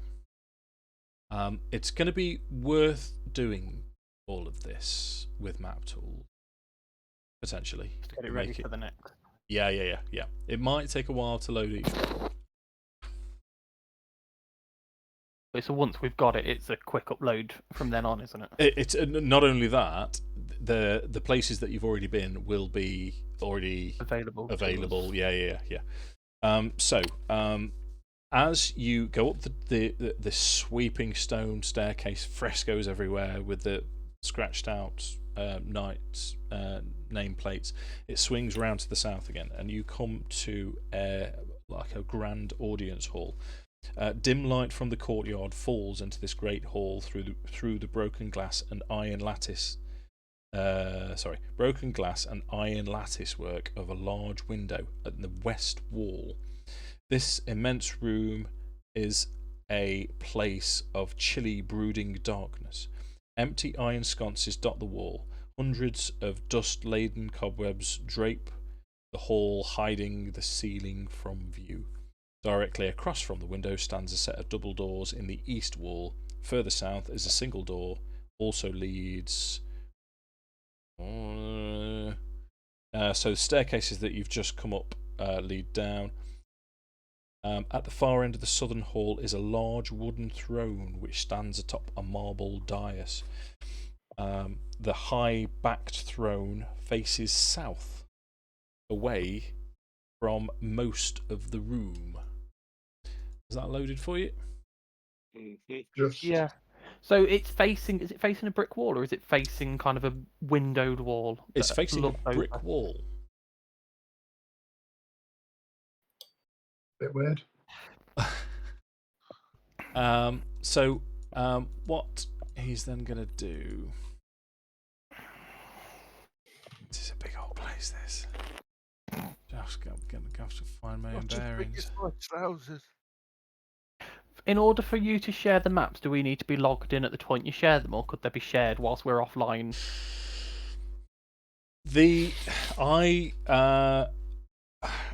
I was still learning map tools when I put this on. So you need to be on for it to be shared. The rest of the campaigns that I've got on map tools, they're all on the. I'm not having to load anything. All I'm having to do is show the actual files to you. So yeah, unfortunately, you need to be on for this. So I'm gonna sort of cheat a little bit here. If you have you all got that loaded? Did you say? Yeah. Yeah, that one with a wooden chair. With the big wooden toilet. With the big wooden chair, yeah. So this is the sort of second story, and as Esh is leading you along, he will tell you that this floor they refer to as the Court of the Count, and he'll indicate this door here. And as he opens the door, inside you can see what looks like an office. Now I'm going to change this ever so slightly because they've set this out with everything that you need to get changed into. So this is the room where you're going to be getting changed. I'll give you the description from the campaign book. So it would be similar to this anyway. Dusty scrolls and tomes line the walls of this room. More scrolls and books lie scattered on the floor around 4 heavy wooden chests fitted with sturdy iron locks. The only unobstructed floor space is directly in front of the doors to the east and west walls. In the centre of this clutter stands a great black desk. On the black desk, instead of all of the letters, is a set of fine clothes for each of you, and there's going to be stands, mannequins set out for different types of clothing set out for each of you, depending on what you'd want to wear. So you can sort of pick and choose, and there's a good variety in here of things that you would like to style yourself in. There's pretty much anything that you can imagine. In the corner of the room, and in each corner of the room, there's going to be a bowl and cloths for you to wash, and there'll be more furniture in there, so you can be comfortable while you're getting yourself freshened up. A selection of clothes for us to pick from. Yeah. Is there any magical plate mail? Can I worth a try? Quickly whisper in Nik's ear about my extreme discomfort in wearing any of this garb, and also, am I prohibited from keeping my weapons with me? You asking Escher that? I'm asking him to ask Escher because I don't feel like I can communicate properly with any of the inhabitants of this household. The meal that we're having, of course, it is lovely that we've been provided with outfits, but it's whether some of us feel more comfortable as we are. Is it a special request that we? You know, the last time we met your friend on the gate, who left quite abruptly. The last encounter we had with him ended painfully. Not for him. There's being wary that even fully equipped as we are, we feel helpless. I don't feel we'd be able to have a comfortable, honest discussion. Feeling so bare and vulnerable. So we have great respect and awareness of how powerful the Count is. I don't think anything we could do, and not that we will, but we're well aware that there's nothing we could do to protect ourselves anyway. But we would feel more at ease if we had the illusion of safety that's granted by our armor. Escher will look around you, or look from Rokkr and say, I understand. I understand what you're saying. You know why you're here. We know why you're here. Strahd has invited you as guests. You are the guests of the Lord of the land. It would be impolite for you to not wash and dress appropriately under such circumstances, and he has guaranteed your safety as long as you obey the rules and the law of the land. In terms of Rahadin, Rahadin was given a task by the master, and one thing you should know about Rahadin is he doesn't fail the master. If he's given a task, he will see it through. It's just unfortunate that it came to oppose what you wanted at the time, or not, as the case may be. Should we be to expect Rahadin present at the meal as well, or is this an audience with Strahd? This is an audience with Strahd. I shall be in attendance with the master's wives. The master has told Rahadin to make himself scarce. He just wanted to bid you welcome because he is part of the staff. And I assure you that if you obey the rules, you are in no danger. Thank you for your words of advice. And he I said, can take one for the team if collectively we think it would serve us better. If we wait until, I'm assuming he's left the room. Yeah. As I said to him, I wasn't lying. I think that our arms and armor really is just an illusion of safety. I think going down in aware and going down fully dressed. Definitely. Yeah, I'm playing it character-wise. I'm playing it how my character would feel to derobe. Saying back to you in character. Okay. I am a small egg. I feel that anything we wield or wear will be as easy for him to breach as if we went down in silks and lace. I'm going to put the posh trousers on, and at some point I'm going to exclaim, "What a pair of trousers!" What a pair of trousers! Okay. Well, what I'm going to suggest then, gentlemen. So Esh has left you to it. He's sort of clicked his heel, bowed to you. Leaf was in the room when you first arrived, and he was sort of arranging bits of paper and pushing them around. Let me just grab. Actually, he's left now, isn't he? So Esh has been and gone.